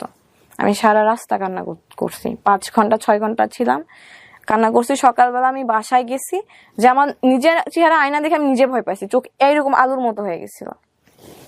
তো তারপর 2 দিন আমাকে সে ব্লক লিস্টে রাখে। ফেসবুকে ব্লক করে দেয়? কেন ব্লক করে দেয়? আপনি কি করতেছিলেন? ওগুলা বলে সে আমার সাথে রাগারাগি করে। ঠিক আছে, বিয়ে করতে পারবেন না, আমি আছি আপনার জন্য। বলতেছে তুমি থাকবা কেন, তুমি তোমার লাইফ গুছাবা। সে না থাকুক আমার লাইফে, বাট আমি কি করব সেটাতে হস্তক্ষেপ করতেছে। তো এগুলা নিয়ে সে রেগে গেছে, রেগে যাওয়ার পরে তো আমাকে ব্লক করছে, ফোন নাম্বার ব্লক। বেসিক্যালি ছেলেটা ভয় পেয়ে গেছে। হ্যাঁ, ফোন নাম্বার, ওর ক্রেজিনেস দেখে ভয় পেয়ে গেছে। ও চলে আসতেছে ভোলাতে, আবার চলে আসতেছে ঢাকাতে, ফ্রেন্ডদের নিয়ে হোটেলে থেকে ওর সাথে মিট করতেছে। সো এক্সট্রিম ক্রেজিনেস, মানে ওর জন্য ইন্টারমিডিয়েটে পড়া, সেকেন্ড ইয়ারে পড়া একটা ছেলে। হ্যাঁ, তো তারপর সে আমাকে 2 দিন ব্লক করে, 2 দিন পর ব্লক খুলে। তখন আগস্ট 12-13 তারিখের দিকে। কত সাল? 2021। 2021। ভালোই চলতেছিল, কথাবার্তা হচ্ছিল, সুন্দর কথাবার্তা হচ্ছিল। একটা রিলেশনশিপ যেভাবে বিল্ড হয় সব ঠিক আছে। আমাদের কথাবার্তা বুঝে কেউ বুঝবে না যে আমরা ফ্রেন্ড, জাস্ট ফ্রেন্ড, এটা কেউ বুঝবে না। আমরা রিলেশনশিপের মতোই কন্টিনিউ করতেছিলাম, বাট ট্যাগটা ছিল না। তো আমার স্পষ্ট মনে আছে যে 12ই সেপ্টেম্বর আমাদের স্কুল কলেজ সব খুলে দেয় করোনার পর। সে আমাকে ওই দিন রাত 1:30টার সময় বলতেছে, তুমি কি আমার সাথে রিলেশনশিপে যাইতে চাও? তো আমি অবভিয়াসলি চাই। তো বলতো আচ্ছা, আজকে থেকে আমরা রিলেশনশিপে। ওকে, সে সেটা বলে? হ্যাঁ। ওকে, কেন বলে হুট করে এরকম কথা? আমি নিজেও জানি না। তার তখন যখন যেটা মনে হয় সেটাই করে। আমি তো না বলতে পারি না, আমি সাই দেই। আমি জিজ্ঞেস করি না হুট করে আপনার কেন মনে হইলো রিলেশনশিপে আসতে যাচ্ছে। হ্যাঁ, যেটা পাও ওইটা নিয়ে হ্যাপি থাকো। সেপ্টেম্বর, অক্টোবর, নভেম্বর, ডিসেম্বরে ঝগড়া হইতো ছোট ছোট বিষয় নিয়ে। আমি একদিন আম্মুর সাথে কথা বলতেছিলাম রাত 1:30টার সময়, আমি পড়তেছিলাম তখন, কারণ তার সাথে আমার সম্পর্ক ভালোই যাচ্ছে, সবকিছু ঠিক যাচ্ছে, আমি পড়াশোনায় ফোকাস করতেছিলাম, যেহেতু ডিসেম্বরে এক্সাম, এইচএসসি এক্সাম। তো আমি লাইট জ্বালায় পড়তেছিলাম, আম্মু আসছে, যে কি করতেছি দেখতে। তো রাত 1:30টার সময় আমার কাছে একটা আননোন নাম্বার থেকে কল আসে। তো কলটা রিসিভ করি, আম্মু বলতেছে যে কল রিসিভ করিস না, এত রাতে কে কল দিছে। বাট আমার মনে হয়েছে যদি কেউ বিপদে পড়ে বা কোনো ইমার্জেন্সি হয়, তো আমি কলটা পিক করলাম। একটা মেয়ের কণ্ঠ বলতেছে, আপনি রাফিয়া না? হ্যাঁ। আপনি কল দেন কেন? আমি দেখি কলেজে থাকি, আপনি কল দেন, হচ্ছে ও কল কেটে দেয়, তারপর আপনি ওকে ডিস্টার্ব করেন, সমস্যা কি আপনার? আমি শকড। তেমন আপনি কে? রাত 1:30টার সময়? হ্যাঁ। আমি বলতেছে আপনি কে? বলতেছে ওর সাথে 3 মাস যাবত আমার রিলেশন। আমি তো যা শকড। বলতে রিলেশন মানে? ও তো আমার সাথে রিলেশনে আছে। বলতেছে হ্যাঁ আমি জানি ও তোমার সাথে রিলেশনে আছে, এটা জানি। তুমি এরপর থেকে নেক্সট টাইম থেকে তুমি ওর কল দিবা না, টেক্সট করবা না, যদি দেখি ফার্দার তোমার খবর আছে। আমি বলছি আমি 100 বার দেবো, কি করবো তুমি করো। সে কেটে দিয়েছে ওই পাশ থেকে ফোন। তারপর আমি কন্টিনিউয়াসলি তাকে কল দিয়ে যাই। মানে আপনার তখন বয়ফ্রেন্ড? হ্যাঁ। সে কলটা পিক করে না, আর মাথা ঘুরতেছে, লিটারেলি মনে হইতেছে যে দুনিয়াটা ঘুরতেছে আমার, এরকম এক্সপেক্ট করি নাই কখনো। তো ফোন ধরার পর আমি বললাম যে এরকম একটা এই নাম্বার থেকে কল দিছিল লাস্টে, এত আপনি কি চিনেন? বলতেছে হ্যাঁ চিনে। আমি বলতেছি কে হয় আপনার? বলতেছে আমি তোমাকে বলি নাই, ওর সাথে আমার লাস্ট 3 মাস যাবত সম্পর্ক, আমি তোমাকে বলি নাই, আজকে মনে হয় ও বুঝতে পারছি, এই জন্য তোমাকে কল করছে। তো আমি তোমার সাথে সম্পর্ক কন্টিনিউ করতে পারবো না, ইভেন তোমার সাথে কন্টাক্ট কন্টিনিউ করতে পারবো না। হুট করেই সব কিছুই ঠিক যাচ্ছে। তো আমি রাত 3টার সময় আমার বেস্ট ফ্রেন্ডকে কল দিই, আমি কালকে ঢাকা যাব। তো বলে কেন, কি হয়েছে, সব খুলে বললাম। ওরা কখনো বোঝায় না আপনাকে যে থাম একটু রাগ, এটা হ্যাঁ হ্যাঁ কন্ট্রোল কর? বুঝায়। কিন্তু ওরা বুঝে যে আপনাকে বলে লাভ নাই এসব। না বলে লাভ নাই, আমি যেটা বলবো সেটাই। আমরা জ্যামে আটকে গেছিলাম, তো রাত 12টার সময় আমরা ঢাকাতে পৌঁছাই। তো আমি একটা আপুর বাসায় ছিলাম। দেন সকালবেলা 10টার সময় আমরা বের হয়েছি, আমি কল দিছি যে আমি ঢাকায় আছি, আপনি কোথায় আছেন হচ্ছে বলেন, আমি আপনার সাথে দেখা করবো। তো বলছে তুমি ঢাকায় কেন? আমি বলতেছি আমার কাজ আছে আপনার সাথে, এই জন্য আমি ঢাকায় আসছি। তো বলতেছে যে আমি দেখা করতে পারবো না, আমি খালামণির বাসায়। মিথ্যা কথা বলতেছে। সে বললো যে তুমি এই রেস্টুরেন্টে আসো, আমি আসতেছি। তো তারপর যে শুনে এটা আমার সাথে প্র্যাঙ্ক করা হয়েছে। প্র্যাঙ্ক করছে? হ্যাঁ, যে আমাকে বোঝার জন্য যে আমি কি রিয়াকশন দেই। তারপর মেয়েটাকে নিয়ে আসো। মেয়েটাকে সাথে আমার কথা হয়েছে। কিন্তু বলেন যে আপনি মেয়েটাকে নিয়ে আসো এখানে, আমি প্র্যাঙ্ক করছে কিনা আনছে। হ্যাঁ, কথা হইছে, প্র্যাঙ্ক ছিল, তারা প্ল্যান করে করছে এটা। আসলে প্র্যাঙ্ক ছিল? হ্যাঁ আসলেই ছিল। ওকে। আমার তখন প্রচন্ড রাগ উঠছে। ওঠার পরে বলতেছে, শান্ত করলো, অনেক কিছু বুঝাই। তো ঠিক আছে, আসছি যখন থাকি 2-1 দিন, আপনার সাথে ঘুরি। তো তারপরে আমি হচ্ছে ব্যাক করি পরের দিন। তো আমার এটা প্ল্যান ছিল যে আমি ঢাকায় শিফট হবো। ঢাকায় শিফট হওয়ার একটাই রিজন যে আমি তার কাছাকাছি থাকবো। হ্যাঁ, ঝগড়া হলে ব্লক দিয়ে দেয়, শেষ, আর কোনো যোগাযোগের কোনো ওয়ে নাই। তো তার বার্থডে ছিল, এটা কাহিনী। আমি গেছি ঢাকায় আপনার 5ই অক্টোবর থেকে 9 অক্টোবর অব্দি ছিলাম। তার বার্থডে ছিল 16 অক্টোবর। আমি খুব অসুস্থ হয়ে পড়ি 12 অক্টোবর। আমাকে স্যালাইন পুশ করা হয়। আমার প্ল্যান ছিল আমি 16 অক্টোবর তাকে সারপ্রাইজ দেবো ঢাকায়। কিন্তু সামহাও আমি একটু সুস্থ হই। সুস্থ হওয়ার পর আমি আমার ওই ফ্রেন্ডকে নিয়ে আবার ঢাকায় যাই 15 তারিখে রাতের বেলা। তো তাকে সারপ্রাইজ দেই, সে খুশি হয়েছে। ওই রাতে আবার আমরা ব্যাক করি। তারপর সে আমার কথা শোনাইতেছে যে আমি যদি আমার একটা ছেলে ফ্রেন্ডকে নিয়ে, মেয়ে ফ্রেন্ডকে নিয়ে যাই তোমার সাথে দেখা করতে, সারা রাত ছিলাম সেই মেয়ের সাথে গাড়ির মধ্যে, তোমার কেমন ফিল হবে? তো আমি আমার ভুলটা বুঝতে পারছি যে যেটা কন্টিনিউ হইতেছে এটা ঠিক হইতেছে না, বা আমি বেশি পাগলামো করতেছি। তার মানে আপনি যদি একটা মানুষকে 20 কেজি ভালোবাসেন, সে মানুষ কিন্তু আপনাকে 2 কেজি ভালোবাসবে, এটা নিয়ম। তো আমি বললাম যে আচ্ছা সরি, আর এটা নেক্সট টাইম আমার রিপিট হবে না। সেটা নিয়ে আমার অনেক কথা শোনাইছে। আমি বারবার সরি বলছি। যত সরি বলি সে আরো তত কথা শোনাই। তো আমি এক পর্যায়ে চুপ হয়ে গেছি, সরি বলা বন্ধ করে দিছি। 15 দিন কন্টিনিউয়াসলি সে আমার সাথে রুড বিহেভ করে গেছে। এই বিষয়টা নিয়ে সে আমার সাথে ব্রেকআপ করে। এটা আপনার অক্টোবরের 25 তারিখে, না 26 তারিখে। আমি 27 তারিখে আবার ঢাকায় আসি। তার বাসা তখন আমি চিনি।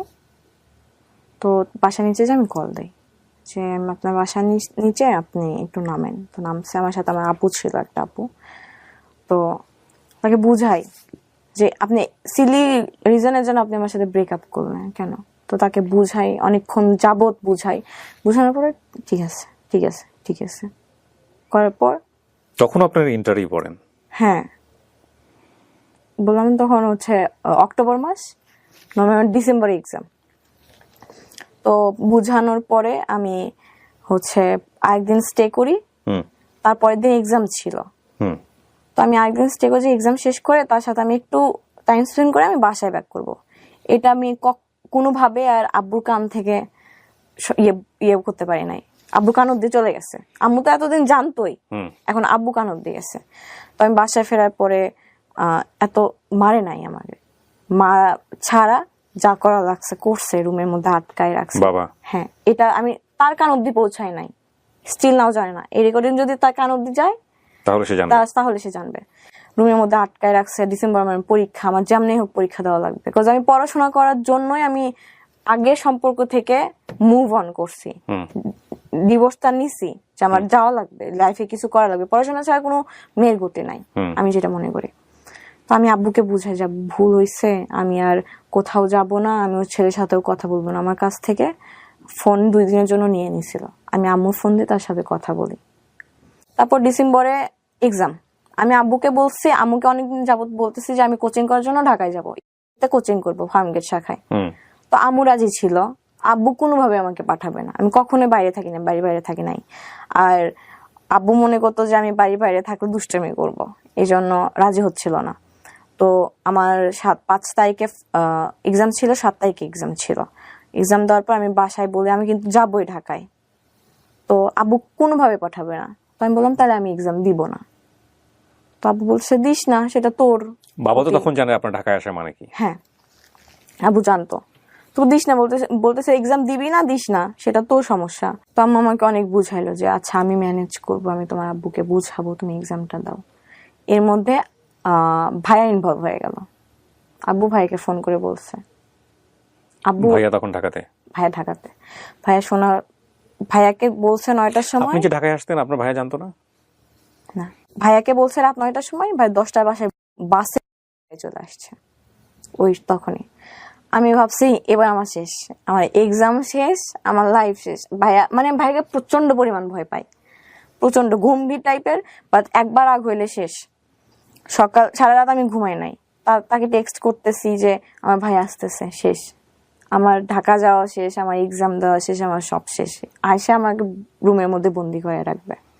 তো বলতেছে যে তুমি তোমার সাথে আমার যা ছবি ছিল, স্মৃতি ছিল, সব ডিলিট করে দাও। তো আমি জাস্ট এটা মনে করতেছিলাম যে এরকম একটা কিছু আসবে। তো ডিলিট করে দাও। তো আমি তার কথার প্যাচে পইরা সব ফোন থেকে ডিলিট করে দিছি যে ভাইয়া দেখলে প্রবলেম হবে। না, সে কি বোঝাচ্ছিল আপনাকে? মানে ভাইয়া দেখলে প্রবলেম হবে, সেজন্য ডিলিট করো? হ্যাঁ। তো আমি ডিলিট করছি। ভাইয়া এসে আমার ফোন চেক করে নাই। ভাইয়া এসে জাস্ট আমার রুমের দরজাটা লাগাই দিছে। আম্মু ধাক্কাইতেছে, একটা লাঠি নিছে, মোটা লাঠি, এত বড়। তো বলতেছে কি হয়েছে বল। আমার অফিস আছে, আমি সবকিছু ছাইরা আসলাম, তো সমস্যা কি? একবার লাইফে এত কিছু ফেস করে আসছোস, তারপরে তো শিক্ষা হয় নাই। তো আমি জাস্ট চুপ, আমি কোনো কথা বলতে, আমার হাত পা কাঁপতেছে লিটারালি।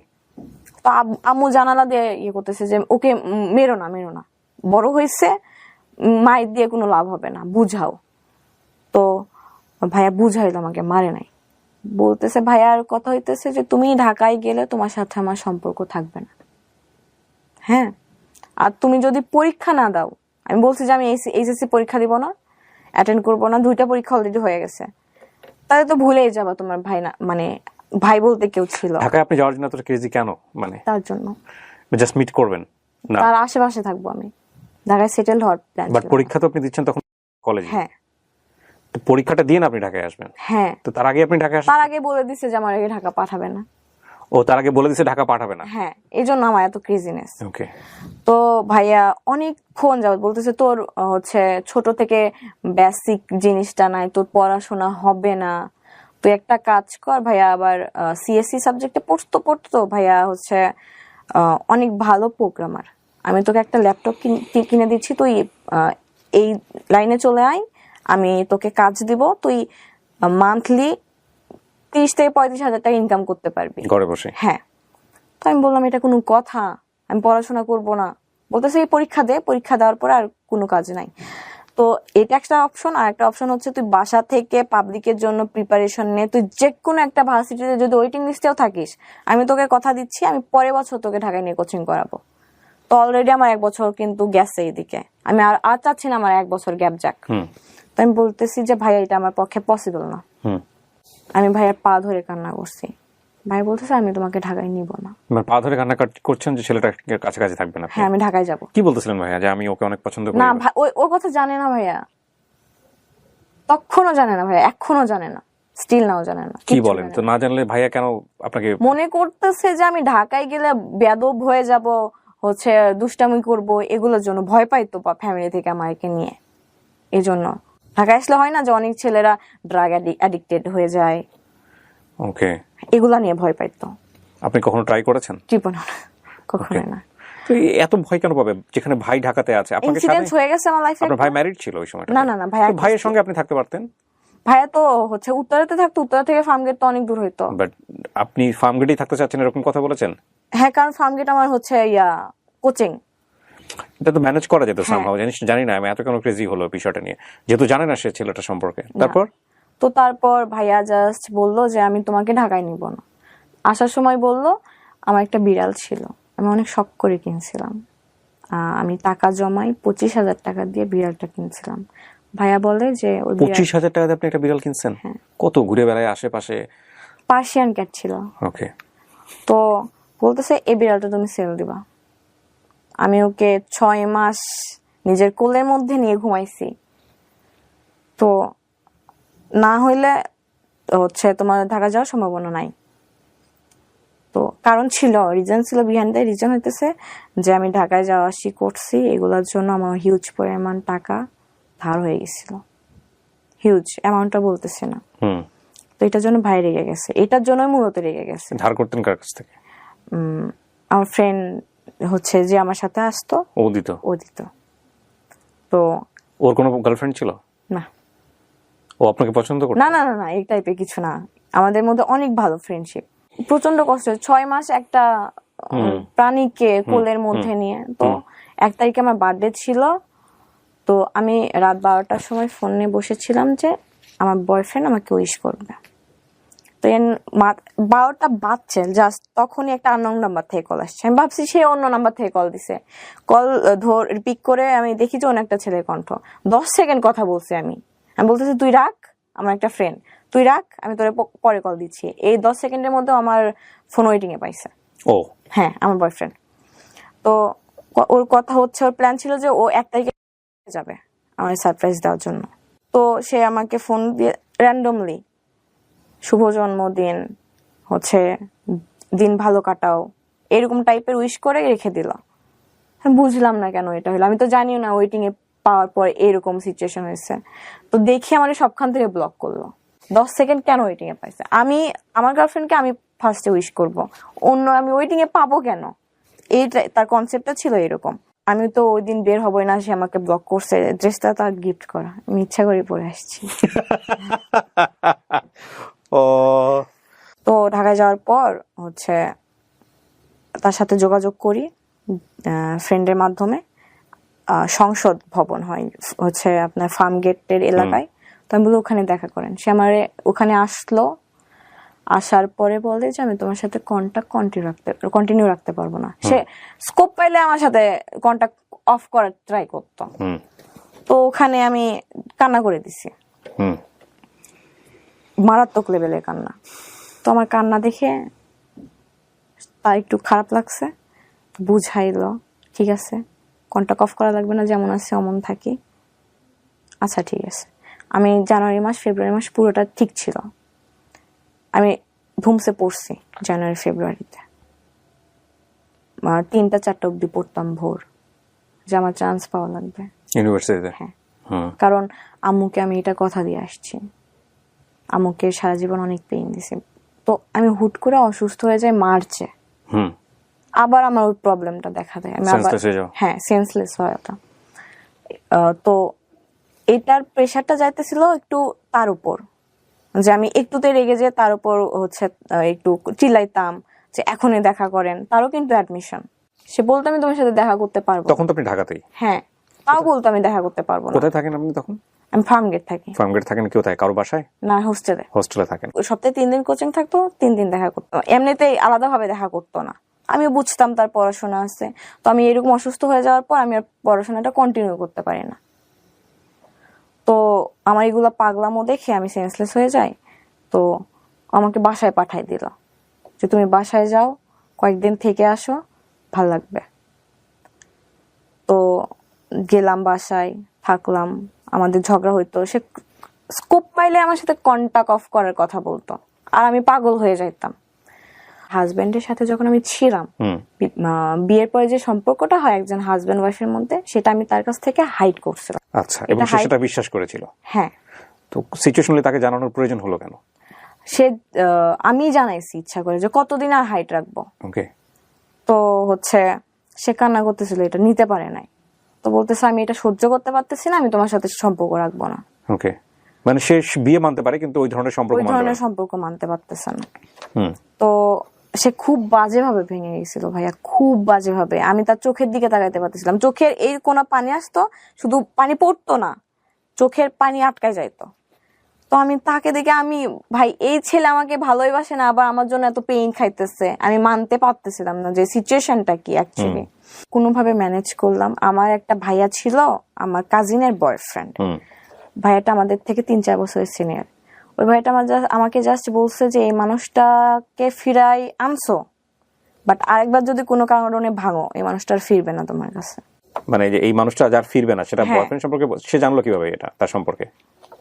সবাই জানতো, আমার কাজিন, আর আমার কাজিন জানতো, তো আমার কাজিন তাকে বলছে। মানে এটা তার জায়গা থেকে একটা পরামর্শ দিছে হ্যাঁ, সে? পরামর্শ দিছে মানে যে আপনার বয়ফ্রেন্ড সম্পর্কে হ্যাঁ। যেহেতু একটা ধাক্কা পাইছে, আর একটা ধাক্কা যদি পায় কখনো, সে আর কখনো ফিরবে না। ফিরবে না। ওকে। তো তারপরে সবকিছু ভালোই যাইতেছিল।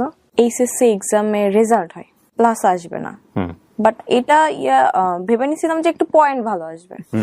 তো আনফরচুনেটলি আমার পয়েন্ট একটু খারাপ আসে। তো আমি ভাবছি সে আমার সাথে দেখা করতে আসবে। আমাকে একটা জিনিস একটু বলেন তো, আপনার লাইফে যদি দুটো সম্পর্ক না থাকতো, আপনার এসএসসি এবং ইন্টার রেজাল্ট কি এরকম হতো? এবার কন্টিনিউ করেন। তো আমার এগুলো খেয়াল করবেন সবাই আপনারা। হ্যাঁ, তো আমার 4.42 আসে, হ্যাঁ, তার প্লাস আসে। সে আমাকে বলে নাই তার প্লাস আসে যে আমি কষ্ট পাবো যে আমার আসে নাই। তো আমাকে বললো আমি একটু বের হচ্ছি, ফ্রেন্ডের সাথে দেখা করতে যাবো। আমি ভাবছি আমার সাথে দেখা করতে আসবে, আমি তো এক্সাইটমেন্ট যে আসবে দেখা করতে। পরে দেখি সে তার একটা মেয়ে ফ্রেন্ডের সাথে দেখা করতে গেছে।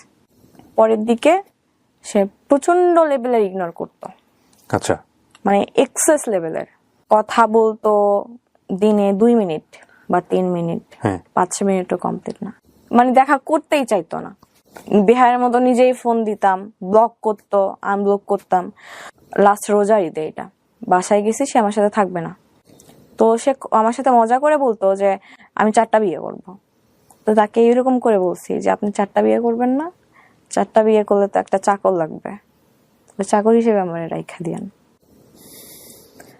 তো এভাবে বলছে, আমি গায়ে নাই। আমার কাজিন, আমার ফ্রেন্ডরা বলতো যে ও থাকতে চাইতেছে না তোর সাথে, তুই কেন জোর করতেছস?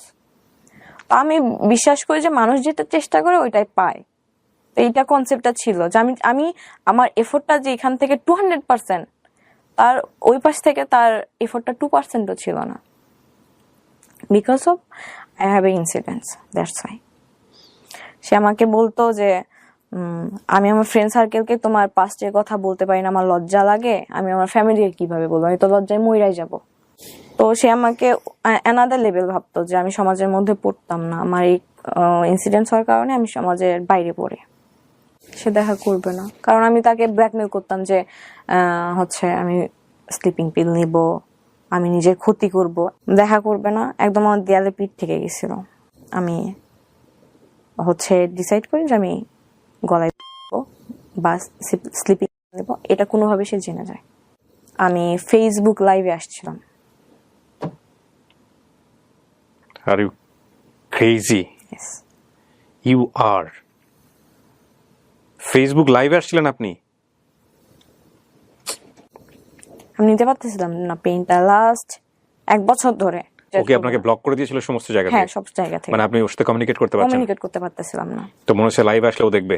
লাইভে আসলে দেখবে বা কোনোভাবে কিভাবে আমার দেখবে? সাথে, আপনাকে তো ফেসবুকে ব্লক করেছে। তার ফ্রেন্ড সার্কেল আছে না আমার সাথে অ্যাড, তো ফ্রেন্ড সার্কেলকে ইনবক্স করতেন, ট্রাই করতেন, কিন্তু লাইভ আসার সিদ্ধান্ত কেন নিলেন? আমি ইনবক্স করে দেখছি ভাইয়া, সবাই বলে যে ও তোমারে চায় না, তুমি কেন তার পিছনে পাগল। সো লাইভে এসে কি চাচ্ছিলেন? যে স্ক্যান্ডাল হোক একটা? না, আমি এটা চাচ্ছিলাম না। আমি জাস্ট আমি যে পেইনটার মধ্যে আছি, ট্রমার মধ্যে আছি, আমি আমার ডু তখন you have that live still? No. কি করছেন আপনি লাইভে এসে? আমি বলছি যে আমি এই পেইনের মধ্যে আছি, একটা ছেলে ওকে সম্বোধন করেই বলছেন? নাম উল্লেখ করে নাই। কি করছেন আপনি বলেন তো, জাস্ট লাইভে গিয়ে আপনার কি মনে আছে? ওকে, আমি বলছি যে আমি একটা ছেলের সাথে লাস্ট 1 বছর ধরে রিলেশনশিপে আছি, সে আমাকে ধরতেছে ছাড়তেছে, ধরতেছে ছাড়তেছে, এরকম অবস্থা। আমি পেইন নিতে পারতেছি না কোনোভাবেই। আমি পাগলের মধ্যে তাকে ভালোবাসি, সে বুঝে না। তো আমি এই স্টেপ নিতে বাধ্য হচ্ছি, তার কোনো দোষ নাই। আমি তাকে কেন, আমি কাউকেই ব্লেম দিতেছি না। এইরকম ছোট একটা লাইফ করে আমি অফ চাই। সে আমার দরজায় এসে ধাক্কায়, বাসা দৌড়াতে আসছে 10 নম্বর থেকে। মিরপুর 10 থেকে? হ্যাঁ। আপনি তখন মেসে থাকেন? না, বাসায়। কার আমি বাসায়? তার জন্যই, কার বাসায় থাকেন? আমার বাসায়, আমি বাসা নিছি। আলাদা করে বাসা নিয়েছিলেন? তো আমি তার জন্যই অ্যাকচুয়ালি আশেপাশে বাসা নেই মিরপুরে। এই গল্পটা শুনে আমি জানি এতক্ষণে আপনারা ওকে জাজ করা শুরু করেছেন, যদিও আমি কথাটা বলছি তারপরেও যেটা কমে যাবে বিষয়টা এরকম না। আমি জানি আমি প্রথমে যে ওকে যে প্রশ্নটা দিয়ে করেছি আমি সেটা জানি এটা হবে। অনেকে ওকে ট্রল করবেন, অনেকে ওকে বাজে মন্তব্য করবেন, অনেকেই গালিগালাজ করবেন, অনেকেই অনেক ধরনের মন্তব্য এখানে করবেন, সেটা আমি জানি। তারপর আমি বলাটা নৈতিক দায়িত্ব, এই জন্যই বলছি ওকে জাজ করেন না। ও যেটা ফেস করেছে লাইফে সেটা থেকে একটা মোরাল লেসন আজকে অনেক মানুষকে বলবে, যেটা হয়তো ওর মতো যারা আছে, ওর বয়স রাইট নাও 20, অনেক মেয়ে হয়তো ওর গল্পটা শুনে ওর মতো ভুল থেকে বেঁচে যাবে আজকে। সো ওকে জাজ করেন না। ওকে জাজ করার আগে সবাই নিজের দিকে একটু আঙ্গুলটা তুলেন। আপনারা আপনাদের, বা ইনক্লুডিং মি, আমরা আমাদের জীবনে কতটা ভুল করি। সো গল্পটা প্রচারের উদ্দেশ্য এটাই যে ও যে ইনসিডেন্টের কথা এখানে বলছে, সেই ইনসিডেন্টটা ইদানিং আমাদের সমাজে অনেক বেশি অহরহ হচ্ছে। কেউ হয়তো বলে, কেউ হয়তো বলে না, কিন্তু আমরা চাই না যে কারো জীবনেই এই ঘটনাগুলো ঘটুক। সে কারণেই মূলত আমরা এই গল্পটা প্রচার করছি বা শিখবো, কিন্তু কোনোভাবে ওকে আমরা জাজ করব না। তো আপনি আলাদা একটা বাসা নিয়েছেন, এই বাসায় আপনি একা থাকতেন, সাবলেটে থাকতেন, ও আসতোই বাসায়? না। আচ্ছা, তো জানতো আপনি এই বাসায় আছেন? হ্যাঁ হ্যাঁ, বাসার নিচে আসতো মাঝে মধ্যে, আমার পিক করে ঘুরতে যাইতাম। Okay fine. সো এসে দরজায় নক করে ডিরেক্টলি নিচের দারোয়ানকে নক করছে, যে 5 তলায় থাকে, জানতো আমি 5 তলায় থাকি, নিয়ে উপরে উঠছে। তো দরজা লক করার অনেক ধাক্কাধাক্কি করতেছিল, আমি স্টিল তখন ঠিক ছিলাম, তো আমি বাধ্য হয়ে দরজা খুলতে বাধ্য হয়েছি। সে আমাকে ধুইকে ঠাস করে, যত জোরে শক্তি ছিল আমার মারে। তারপর আমি সেদিন তার চোখে মুখে ভয় দেখতে পাইছি। খুব স্বাভাবিক এটা। এবং আপনি কি এর আগ পর্যন্ত জানতেন যে ভয় দিয়ে কখনো ভালোবাসা হয় না? না, আমি এটা অনেক কিছু শেখার আছে আজকের এই গল্পে। Please listen this story very carefully. হ্যাঁ, আমার এটা উদ্দেশ্য ছিল যেভাবে হোক তাকে আমি পাইতে হবে, এরকম একটা উদ্দেশ্য ছিল। তো সে হচ্ছে হাঁপাইতেছে লিটারালি। আসার পরে আপনি সাবলেটে থাকতেন, আর লোকজনগুলো কোথায় ছিল যখন চাপাটাপি হচ্ছে? আমি যে আপুর কাছে সাবলেটে থাকি, ওই আপু জব করে, তো বাসায় ছিল না। সকালে যাইতো, রাত 10টার পর আসতো, বা অনেক সময় আসতো যে বাসায় আসতো না।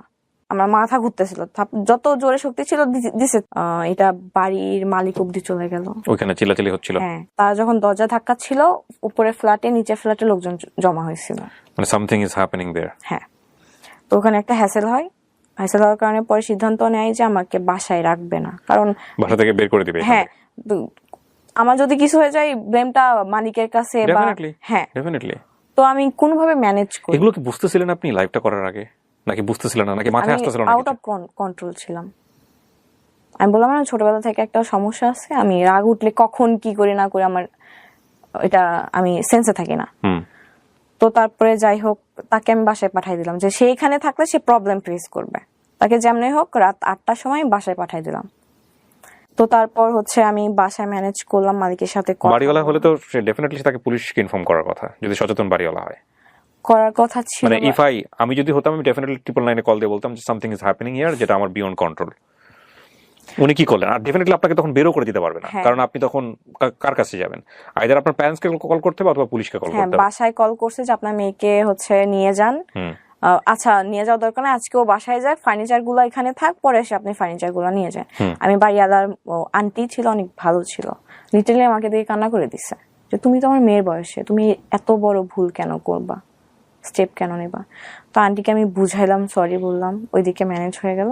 তো আমি আমার যে সাবলেটে থাকে ওই আপু, তখন লাইভটার কি অবস্থা চলতেছে? না, ওটা সাথে সাথে সে এসে আমার ফোন নিয়ে ডিলিট করে দিছে। তার মাথায় এটা ছিল লাইভটা থাকা যাবে না ফোনে, তো ডিলিট করার পর ওটা ছিল না। 20 জন কি 25 জনের মতো দেখছে, বেশি দেখে নাই। এটা তো আসলে থাকলে ভাইরাল হয়ে যেত। হ্যাঁ, ভাইরাল হয়ে যেত, আই নো। তো তারপর হচ্ছে আমি 9:30টার সময় তার বাসার নিচে যে কল দিই, ফোন অফ করে রাখছে। তো নিচে থেকে আমি একটা খেলতেছিল বাচ্চা বলতে 6-7-এ পড়ে। আমি বললাম যে হচ্ছে 5th ফ্লোরে যে বাসা নাম্বারটা আমার জানা আছে, ওখানে যে কলিং বেল দিবা, বলবা যে নামে কে নিচে ডাকতেছে। 5 মিনিট পর আসলো, আমি পাঠাই দিয়েছি। বলতেছে তুমি আমার বাসায় লোক পাঠাইছো কেন? আমি বলছি আপনি ফোন অফ রাখছেন কেন? আমি তো যাইতে পারতেছি না, কারণ আপনার বাসায় হচ্ছে ফ্যামিলি আছে, এই জন্য তো আমি যাইতে পারতেছি না। তো তখন আমাকে বলে আমার ভাইয়া বাইক অ্যাক্সিডেন্ট করছে, মিথ্যা কথা বলে। বাইক অ্যাক্সিডেন্ট করছে, আমার বাসায় থাকা লাগবে। ওর বাসায় কি জেনে গেছে 10 দিনে যে আপনার সঙ্গে সম্পর্ক আছে? না, কালকে নিয়ে তোমাকে পুরো ঢাকা শহর ঘুরবো, সিম্প্যাথি দিয়ে সুন্দর করে বুঝাই, আমি বাসায় চলে যাই, সে বাসায় চলে যায়। রাতে আর কল দেয় না, বলে ভাই অ্যাক্সিডেন্ট করছে, আমার ভাইয়ের কাছে থাকা লাগতেছে, আমি আজকে তোমারে কল দিব না, কালকে সকালে কল দিব। আমি আর বুঝতেছি না সেই রাতে সে তার গ্রামের বাড়িতে চলে যাইতেছে, আমি এটা জানি না। তো আমি বললাম আচ্ছা ঘুমান, আমি সারা রাত ঘুমাই নাই। তারপর সকালে 7টার সময় মনে হয় ঘুমাইছি, 11টার সময় উঠছি। আপনার বাড়ি থেকে লোক আসে নাই পরের দিন থেকে? আসতে চাইছিল, আমি আটকাইছি। আম্মু আসতে চাইছিল, আব্বু অসুস্থ ছিল, আব্বু হচ্ছে ভাইয়া কিছু জানে না? না, ভাইয়া জানে না। তো তারপর হচ্ছে সে চলে গেছে, আমি পরের দিন বিকালের দিকে তাকে কল দেই যে আপনার তো আজকে আমার সাথে বের হওয়ার কথা ছিল। বলতেছে আমি তার নানু বাসা হচ্ছে আপনার নোয়াখালী, দাদু বাসা নোয়াখালী, নানু বাসা ভোলা, দুই জায়গায় থাকা হয় তাদের। নোয়াখালী গেছে। আমি বললাম নোয়াখালী গেছেন মানে? আজকে আপনার হচ্ছে আমাকে নিয়ে বের হওয়ার কথা ছিল। বলতেছে বেশি কথা বলবো না, ব্লক খাবা। আবার হ্যাঁ, বিষয়টা আপনারা হয়তো অনেকেই রিলেট করতেছেন, তারপরেও বলি আপনারা, কারণ গল্পটা এই পার্টটা অনেক বড়। ওর লাইফের আরেকটা পার্টে যেটা, একটা ছেলেও কিন্তু ওর জন্য ওরকম ক্রেজি ছিল, যে ওর ফার্স্ট হাজবেন্ড ছিল। হ্যাঁ, ফার্স্ট হাজবেন্ড মানে কি, হাজবেন্ডই ছিল আলটিমেটলি। পরে তার হাজবেন্ড কেউ হয়েছে কিনা আমি জানি না এখন পর্যন্ত। তো এরপরে যে রিভার্সটা করছে, ও ক্রেজি হয়েছে কারোর জন্য, এটা একটু খেয়াল করেন। মানে ওর লাইফে ওর জন্য কেউ ক্রেজি ছিল এই লেভেলের একটা সময়, এবং সেটা সে বুঝে ওর দিকে যে কোনো ভাবেই হোক ডিভিশন দিয়ে ওকে অ্যাচিভ করার চেষ্টা করতেছে। তো তারপর হচ্ছে ব্লক খাওয়া। তো বলতেছে আমি এখন সামনে আমার গুচ্ছর এক্সাম, আমি একটু ঘুমাইতে আসছি এখানে, তুমি আমাকে ঘুমাইতে দাও নাই। এদিকে আমি কতদিন কত রাত ঘুমাই নাই তার তো কোনো আইডিয়া নাই। তো আমি একটু শান্তি মতো ঘুমাইতে আসছি, আমার সামনে গুচ্ছ এক্সাম, তুমি আমাকে ডিস্টার্ব করবো না। গুচ্ছ এক্সাম? গুচ্ছ কি জিনিস এটা? Varsity exam. গুচ্ছ বলতে এখানে 24টা ভার্সিটি আছে। ও ওকে, এটা আমার সাথে আমি পরিচিত না, রিসেন্টলি বোধহয় হয়েছে। হ্যাঁ, এটা বলে সে আমার ব্লক করে দিল সব জায়গা থেকে। আমি 8 ঘন্টার মধ্যে। এত ব্লক করতে কেন? কারণ আপনি খুব পোক করতেন তাকে? জান কি করতেছো, জান কোন জায়গায়, জান এইটা, জান ওইটা, বাথরুমে কিনা? কখনোই না। আমি তাহলে ব্লক কেন করতে পারবো? কখনো তার থেকে কৈফিয়ত চাই নাই। কই বাইরে, আচ্ছা ঠিক আছে বাসায় যাও, আমাকে একটু কল দিয়েন। কখনো জানতে চাই না যে বাইরে কি করো তুমি। বাট সময় চাইতেন? হ্যাঁ, সময় চাইতাম। তো ব্লক করলো। আমি 8 ঘন্টার মধ্যে ডিসিশন নিলাম আমি নোয়াখালী যাব। আমি অসুস্থ, 2 দিন হচ্ছে আমি খাই নাই। 2 দিন হচ্ছে ঝামেলা চলতেছে তার সাথে, আমি 2 দিন খাই নাই। আমি খাইছি আপনার কোক আছে না, কোকের উপর আছে, আমি শুধু কোক খাইতেছি। তো আমি একটা সিএনজি রিজার্ভ করলাম, আপনার ইয়াতে চলে গেলাম সায়দাবাদ। এত পরিমাণ তাকে ভালোবাসি যে আমি নিজের পাশে কখনো কাউরে কল্পনা করতাম যে না, বাসে তো সিট 2টা না, আমার পাশে কেউ বসবে এটা আমি মানতে পারতাম না। আমি 2টা সিটই বুক করে নিতাম।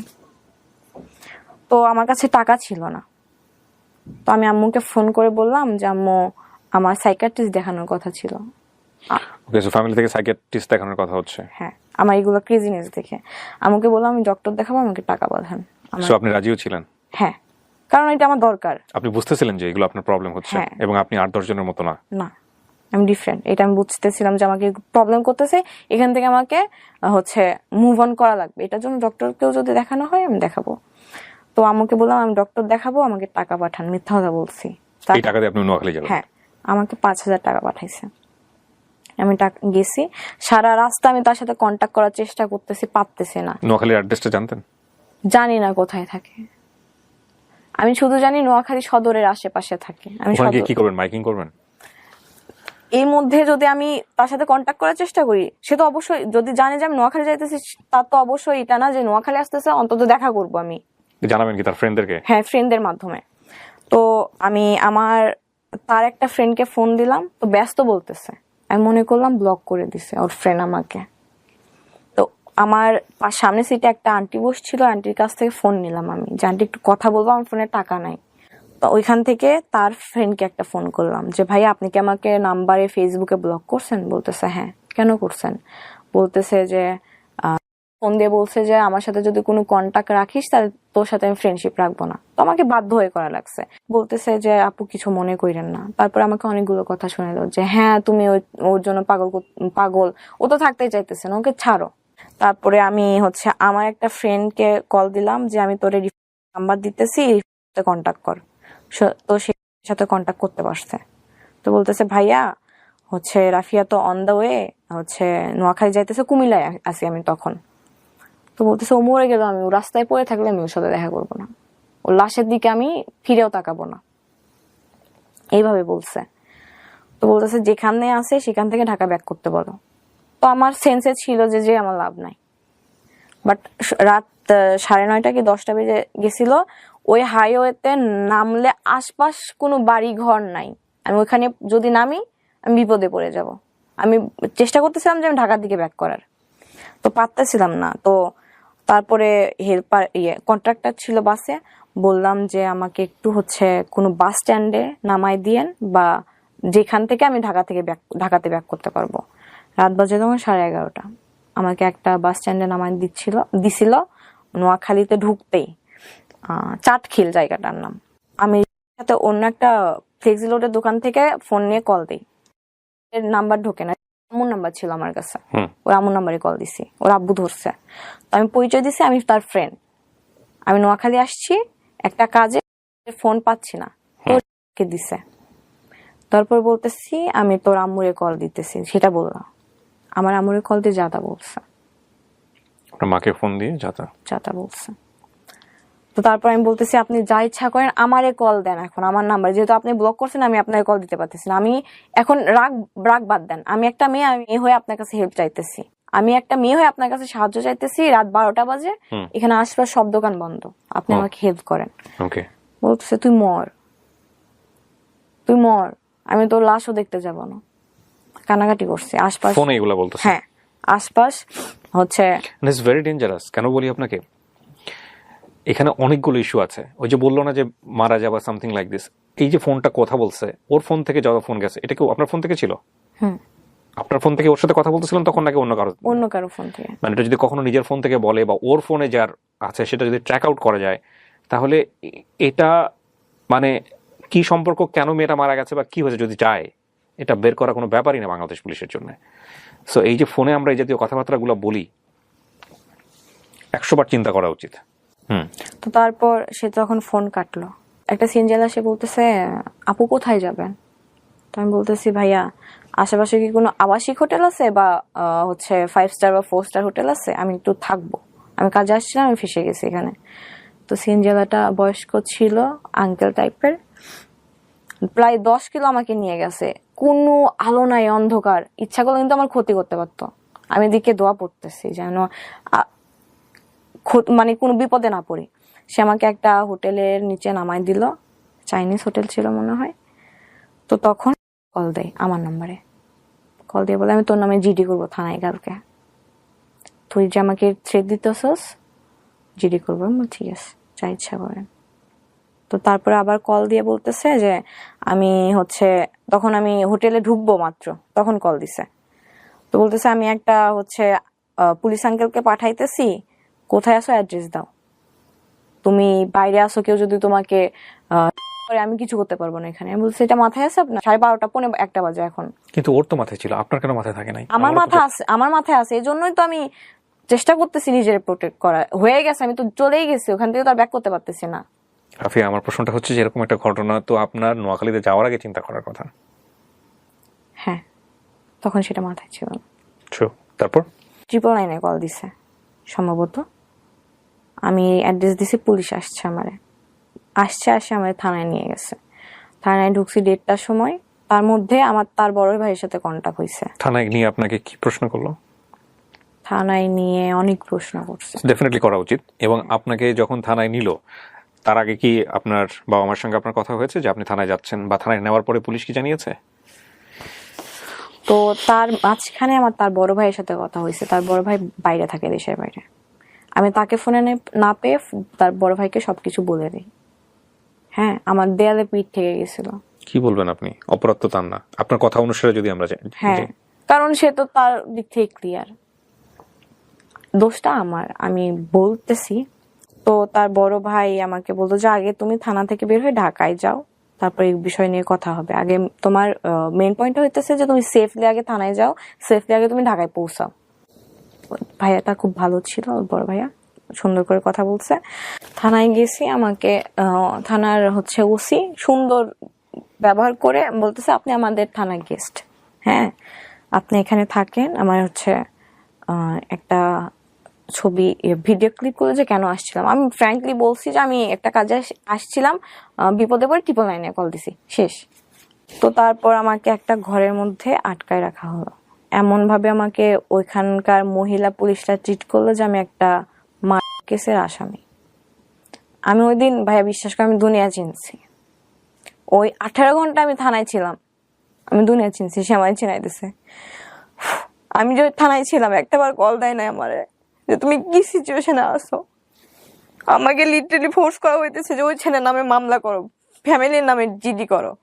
ওইখানে একটা আঙ্কেল ছিল, যখন শুনছি থেকে আসছে তখন আমার কাছে গেছে, বলতেছে ওই ছেলের নাম্বার দাও আমাকে, ও ছেলে কি করা লাগতেছে আমি করব।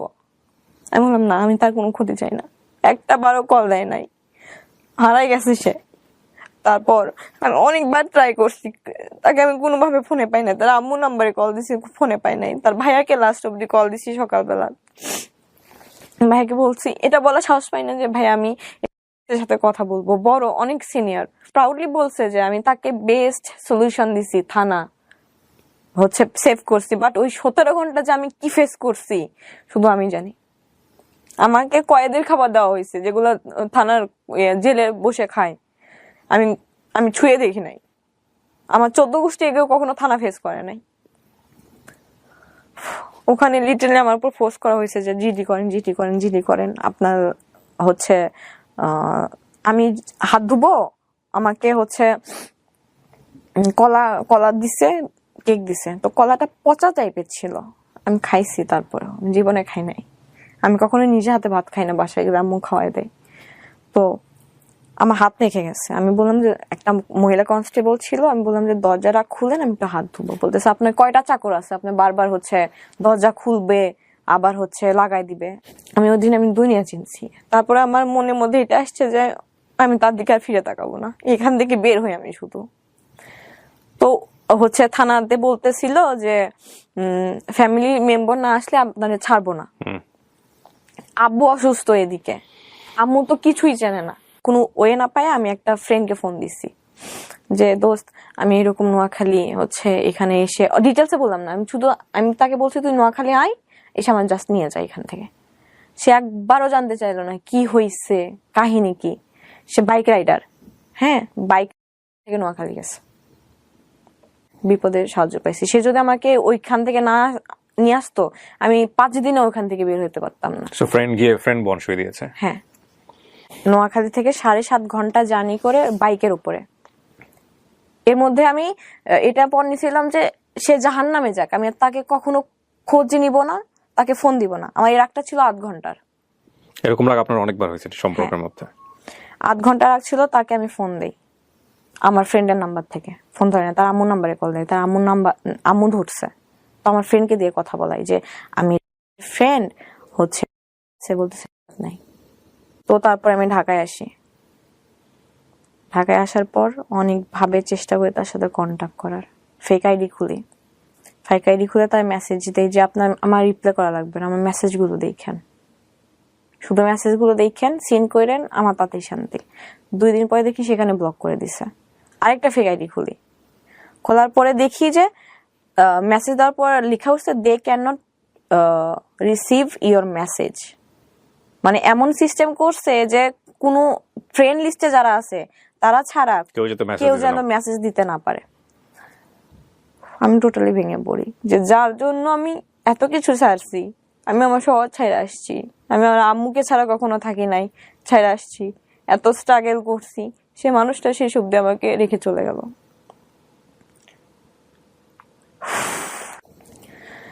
ফ্রেন্ডদের নাম্বার থেকে ট্রাই করি, আমার যে রুমমেট এখন তার ফোন থেকে ফোন করি।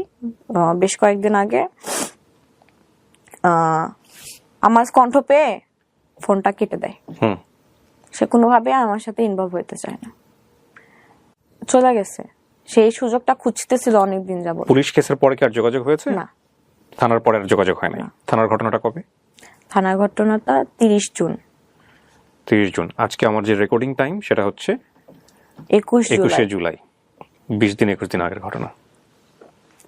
তারপর আমি বাজেভাবে ভেঙে, পুলিশ স্টাফ আছে না, সাইকিয়াট্রিস্ট বাংলাদেশে বড়, ওনার কাছে আমি দেখাই। উনি আপনাকে কি সমাধান দিয়েছে?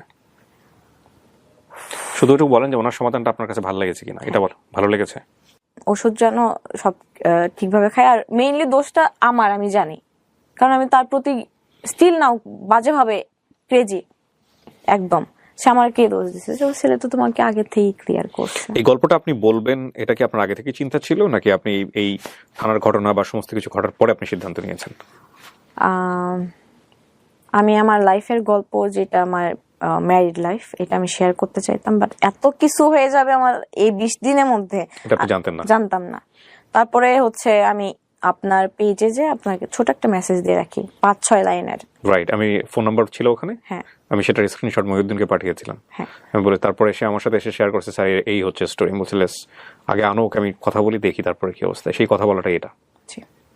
আমার কথা বলাটা এরকম না যে আমি আপনার সঙ্গে বাইরে কথা বলবো তারপর হচ্ছে, আমার কথা বলা মানে হচ্ছে সব অন স্ক্রিন। সো ডেফিনেটলি আমি এখানে যতটুকু নিলাম অতটুকু আমি প্রচার করবো না, আমি হয়তো প্রিসাইজলি করবো, বাট এটা সো আপনি যেখানে আসবেন এটা আপনার বাবা মা তো জানে।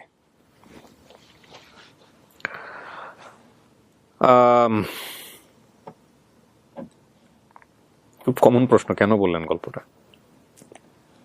নিজেকে সান্ত্বনা দেওয়ার জন্য, মোট কথা এটা যে আমি বলে আমি শান্তি পাইছি, এটাই আমার অনেক। ঠিক আছে, বাট শেখার মতো কি আছে? আপনি কি শিখেছেন?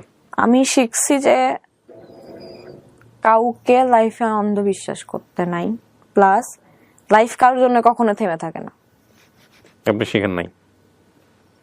আমি শিখছি ভাইয়া, এই 20 দিন আমি অনেক কিছু ফেস করছি। আপনি শিখে যদি থাকেন তো আলহামদুলিল্লাহ, বাট টাইমটা মাত্র 20 দিন, এই জন্যই আমি এই কথাটা বললাম যে আপনি শিখেন নাই। তবে এটা ঠিক যে শিখলে সবচাইতে বেস্ট লেসনটাই আপনি শিখছেন। দেখেন, আমি মোটেও আপনাকে সাজেশন দেওয়ার মতো কেউ না, কিন্তু পুরো গল্পটা শুনে মানে এমন না যে সাজেশন দেন এটা একটা বিশেষ ক্ষমতা সম্পন্ন ব্যাপার, সো ওইটা আমার মধ্যে নাই। বাট আমি যে কথাগুলো বলবো এটা 8-10টা মানুষ তাই বলবে, সেই জায়গা থেকে আমি 2-1টা জিনিস জাস্ট বলতে পারি। একটা হচ্ছে যে কোনো ক্রেজিনেস, ওয়ান সাইডেড ক্রেজিনেস, এটা রেজাল্ট ভালো না। আপনার লাইফে একটা মানুষ ছিল যিনি আপনার সাবেক হাজব্যান্ড। আমি জাস্ট একটা কথা বলতে চাই ভাইয়া, আমি রিভেঞ্জ অফ নেচারকে বিশ্বাস করতাম না, এখন করি। এটা বোঝাতে চাচ্ছেন যে আপনি তার সাথে যে আচরণটা করেছেন সেটাই আপনি রিপিট পেয়েছেন আপনার লাইফে, রাইট? সেটা এক ধরনের যদি আত্মগ্লানি থাকে তো ভালো। কোনো পরামর্শ কি দিতে চান যারা আপনার মতো এজে আছে, এই এসএসসি ইন্টার পড়ুয়া টিনেজার ছেলে মেয়ে যারা আছে? আমি এতটুকুই বলতে চাই যে লাইফে আজ যা কিছু হোক, জোর করে কোনো কিছু পাওয়া যায় না ভাইয়া। জোর করে আজ যাই হোক, একটা সম্পর্ক কখনো টিকানো যায় না, একটা সম্পর্ক বিল্ড আপ করা যায় না। যে ছেলেটার কথা আপনি বারবার বলেছেন আজকের অনুষ্ঠানে, যদি কালকেই আপনার সামনে আসে আপনি তো কালকেই গলে যাবেন। জীবনেও না, আমি স্ট্রং হয়ে গেছি, এনাফ স্ট্রং। আমি তাকে স্টিল ভালোবাসি, ভালোবাসাটা ভালোবাসার জায়গায়। সে আমার কাছে আসলে আমি হয়তোবা তাকে আর কোনোদিন accept করবো না, কারণ আমি তাকে আর সুযোগই দেবো না আমাকে আঘাত করার। সে যে আসবে, আচ্ছা আমাকে সুন্দর করে কথা বলো, সে যে সেকেন্ড টাইম আর এই কাজটা আমাকে আবার আঘাত দিয়ে চলে যাবে না, তার কি গ্যারান্টি? কিন্তু আপনি তো আঘাত পেতে ভালোবাসেন। আঘাত প্রেমিকরা আঘাত পেতেই ভালোবাসে, এইটাই তো সবচেয়ে বড় সমস্যা। আঘাতের একটা লিমিট থাকে, যাই হোক লিমিটটা ক্রস করে গেছে, বাট সেটা সম্পূর্ণই আমি বলবো আপনার বোকামি। হ্যাঁ আমার বোকামি। আপনি শুধুমাত্র তার সঙ্গে কথা বলার জন্য ভোলায় চলে যাচ্ছেন, কথা বলার জন্য ঢাকায় চলে আসতেছেন, কথা বলার জন্য আপনি নোয়াখালীতে চলে যাচ্ছেন, ওটা একবার আপনি চিন্তা করতেছেন না যে এখানে যদি একটা বড় ধরনের অকারেন্স হয়ে যায়, এই অকারেন্সটা শুধু কি আমি সাফার করবো নাকি আমার বাবা মাও সাফার করবো? আব্বু মুসাফির। And this people are not guilty, তারা কিন্তু নিরপরাধ, তাই না? তাদের উপর হ্যাঁ। আপনি জাস্ট একটু চিন্তা করেন তো, 20 ইয়ার্স আপনি নিজে মা হন, আমি দোয়া করি আপনি খুব বিউটিফুল মাদার হবেন ভবিষ্যতে ইনশাল্লাহ। বাট এই 20 বছরে লাস্ট 2-3 বছরের বিয়ে শাদী বা এগুলো নিয়ে তারা মেন্টালি কি পরিমাণ সাফার করছে, এটা তাদের কাছে যদি আপনি জিজ্ঞেস করেন, আজকের এই গল্পটা শুনে অনেকেই আপনাকে ছিসি করবে, অনেকেই আপনাকে বকাবাদ্দি করবে, বাট এই দুটো মানুষের কাছে আপনার আশ্রয় হবে, তাই না? তো এই দুটো মানুষকে নিয়ে কি কখনো চিন্তা করছেন যে লাস্ট এই 5-7 বছরে কি হবে? এখন করি, ট্রুলি বিলিভ করি যে শেষ পর্যন্ত আব্বু আম্মু ছাড়া পাশে কেউ থাকে না। এখন বিশ্বাস করি এটা, হাজার ভালোবাসা জীবনে মানুষ আসবে যাবে, বাট যে কোনো বাজে সিচুয়েশন পড়লে আব্বু আম্মুই আগে। আমি বলতেছি না যে ভাই বোনও থাকে না আব্বু আম্মু ছাড়া। দুটো জিনিস কখনোই স্যাক্রিফাইস করা উচিত না, একটা হচ্ছে ক্যারিয়ার আর একটা হচ্ছে এডুকেশন। এই দুটো জিনিস ক্ষতি যদি করে কেউ, তাহলে করতে পারে এমন কোনো জায়গাটা থেকে যেই জায়গাটায় আপনার অনেক বড় ঋণ আছে, লাইক বাবা মার একটা অসুখ হয়ে গেছে, ওই সময়টা বাবা মার পাশে না থাকলে বড় ধরনের একটা দুর্ঘটনা ঘটে যাবে, আপনার বাসায় কেউ নাই, আপনি তার পাশে দাঁড়িয়ে আছেন, এতে আপনার পরীক্ষা খারাপ হচ্ছে, এটা আপনি সারা জীবন কনসিডার করতে পারবেন যে না, আমি আমার লাইফের বেস্ট সার্ভিসটা, বেস্ট টাইমটা আমার বাবা মাকে দিছি, ওটার জন্য আপনার কখনো গ্লানি হবে না। কিন্তু এইটার জন্য গ্লানি আছে, যে প্রশ্নটা আমি আপনাকে প্রথমেই করতেছিলাম, যে আপনার এসএসসিতে আপনি ফেল করলেন একবার, সেটা ওই প্রথম সম্পর্কের কারণে, পরবর্তীতে ভালোভাবে রেজাল্ট হলো না, আপনি নিশ্চয়ই এত খারাপ স্টুডেন্ট ছিলেন, পড়াশোনার জায়গাটা নষ্ট করে আমি অনেক দূর যেতে পারতাম, অনেক দূর যেতে পারতেন, আপনি এখন যেখানে পড়াশোনা করছেন তার চেয়ে অনেক বেটার জায়গায় থাকতে পারতেন না? তবে এটা ঠিক যে রাফিয়া, আমার মনে হয় যে গোছানোর সময় এখনই শেষ হয়ে যায়নি। You are right now 20 only. হ্যাঁ, জীবনের সবচেয়ে গোল্ডেন টাইমগুলো পড়ে আছে। বেস্ট মানুষকে আসার সুযোগ দিতে হয় এবং সেজন্য নিজেকে রেডি করতে হয়। হ্যাঁ, তো সেই কাজটা করেন। প্রেম জীবনে বহু আসবে, বহু চলে যাবে, কিন্তু জীবন যদি প্রেমের জন্য চলে যায় তাহলে কিন্তু বিপদ। হ্যাঁ, আরেকটা জিনিস আমি বিশ্বাস করি ব্যক্তিগতভাবে, সেটা হচ্ছে যাকে আপনি লাভ করেন সে যদি আপনাকে ভয় পায়, আপনার অ্যাক্টিভিটিস দেখে, কোনো কিছু দেখে ভয় পায়, সে আপনাকে কখনোই লাভ করতে পারবে না। যদিও কখনো করে, ভয়ের জন্য করবে, আইদার তার প্রেস্টিজ বাঁচানোর জন্য করবে, অথবা তার সামাজিকতার কথা চিন্তা করে করবে। ওই মানুষটাকে আপনি রিয়েল মানুষ, যে মানুষটা চান সে মানুষটা পাবেন না। এরপরে যদি আপনি ওর সাথে যান দেখা করতে, বা কোনো কারণে ও যদি আপনার কাছে আসে এবং সেটা নিয়ে যদি কোনো ধরনের কোনো প্রবলেম হয় আপনাদের লাইফে, এবং সেটা যদি কখনো ফেস আউট হয়, কখনো সোশ্যাল মিডিয়াতে আসে, সবাই কিন্তু আপনার দোষ দিবে, কারণ আপনি এখানে কমিটমেন্ট দিয়ে যাচ্ছেন যে আপনি এখন আর কখনো কন্টিনিউ করবেন না। আমি জাস্ট এতটুকুই বলবো যে আমি তাকে ছায়া দিছি, দুনিয়া দেখে আসুক। না, এটা আপনার তার প্রতি ফিলিংস আছে বলে বলতেছেন। আপনি তাকে গিভ আপ করছেন, তারপরে পৃথিবীটা কি করবে না করবে সেটা তার, সে আপনার চেয়ে ভালো মেয়ে পাইতে পারে তার জায়গা থেকে। এটার জন্যই চলে গেছে হয়তো। এই যে আপনি স্টিল তাকে অনেক মিস করেন, সেজন্য এই ধরনের কথা বলতেছেন। বাট আপনি যদি কাট আপ করেন, তারপরে তার জায়গাটা অন্ধকার, ওটা নিয়ে কোনো মন্তব্যই করা উচিত না আপনার। ওইটার জন্য আপনি স্টিল রেডি না? রেডি হওয়াটা জরুরি। রেডি হব ইনশাল্লাহ, খুব তাড়াতাড়ি হব, চেষ্টা করতেছি। আর এই সময়টাতে নিজেকে বিজি করা আর বাবা মাকে সময় দেওয়াটা খুব জরুরি। আর জীবনে কোনোদিন ফেসবুক লাইভে আসবেন না এইসব বিষয় নিয়ে অন্তত। এক, আর 2 নম্বর হচ্ছে যে ক্রেজি হয়ে কখনো এই কাজগুলো করা উচিত না। অজানা উদ্দেশ্যে পাড়ি জমালাম তার জন্য একবার ফেসবুকে ব্লক করছে, ফোনে ব্লক করছে, যে ঠিক আছে ব্লক করলি কেন, আমি সেটা দেখতে। আমাদের একটা কথা আছে না, নারী বেলতলায় একবারই যায়। এটা সত্য না, এটা ডেফিনেটলি সত্য না। নারী বেলতলায় অনেকবার যেতে পারে যদি হেলমেট পরা থাকে। হেলমেট পরা থাকে, এটা ঠিক। ঠিক আছে, সো মানে আর যাই হোক, জীবনে নিজের ক্ষতি করে যাতে কোনো কিছু না হয়, অন্যের সম্মান সেটাও কিন্তু নিজের সাথে জড়িত থাকে, এই হচ্ছে বিষয়। কিছু কি বলতে চান কার উদ্দেশ্যে? তার উদ্দেশ্যে বলতে চাই যে যদি আমি জানতাম আপনি তার উদ্দেশ্যেই বলবেন। যদি তার অবধি ভিডিওটা যায়, আমি তাকে খারাপ প্রমাণ করার জন্য এখানে আসি নাই। আমি শুধু যেটা এক্সপেরিয়েন্স হয়েছে আমার এখানে কি ওখানে ডেফিনেটলি ও কিংবা আপনার এক্স হাজবেন্ড কেউই খারাপ প্রমাণিত হবে না। এই ভিডিওর সেই প্রেজেন্টেশনের জায়গা নাই। এখানে আপনি নিজের ফল্ট গুলাই বলছি। এক্স্যাক্টলি। আর আপনি যেভাবে এখানে বলছেন যথেষ্ট প্রেসাইজ করে বলেছেন, এক। আর 2 নম্বর হচ্ছে আমার প্রেজেন্টেশনের জায়গাটাও যথেষ্ট প্রেসাইজ থাকবে। সুতরাং এখানে কাউকে ইন্ডিকেট করা বা কে ছিল আপনার সম্পর্কে তাকে এখানে প্রকাশ করা, এটা কোনোভাবেই হবে না, ভিডিওতে কোনো সুযোগই নাই।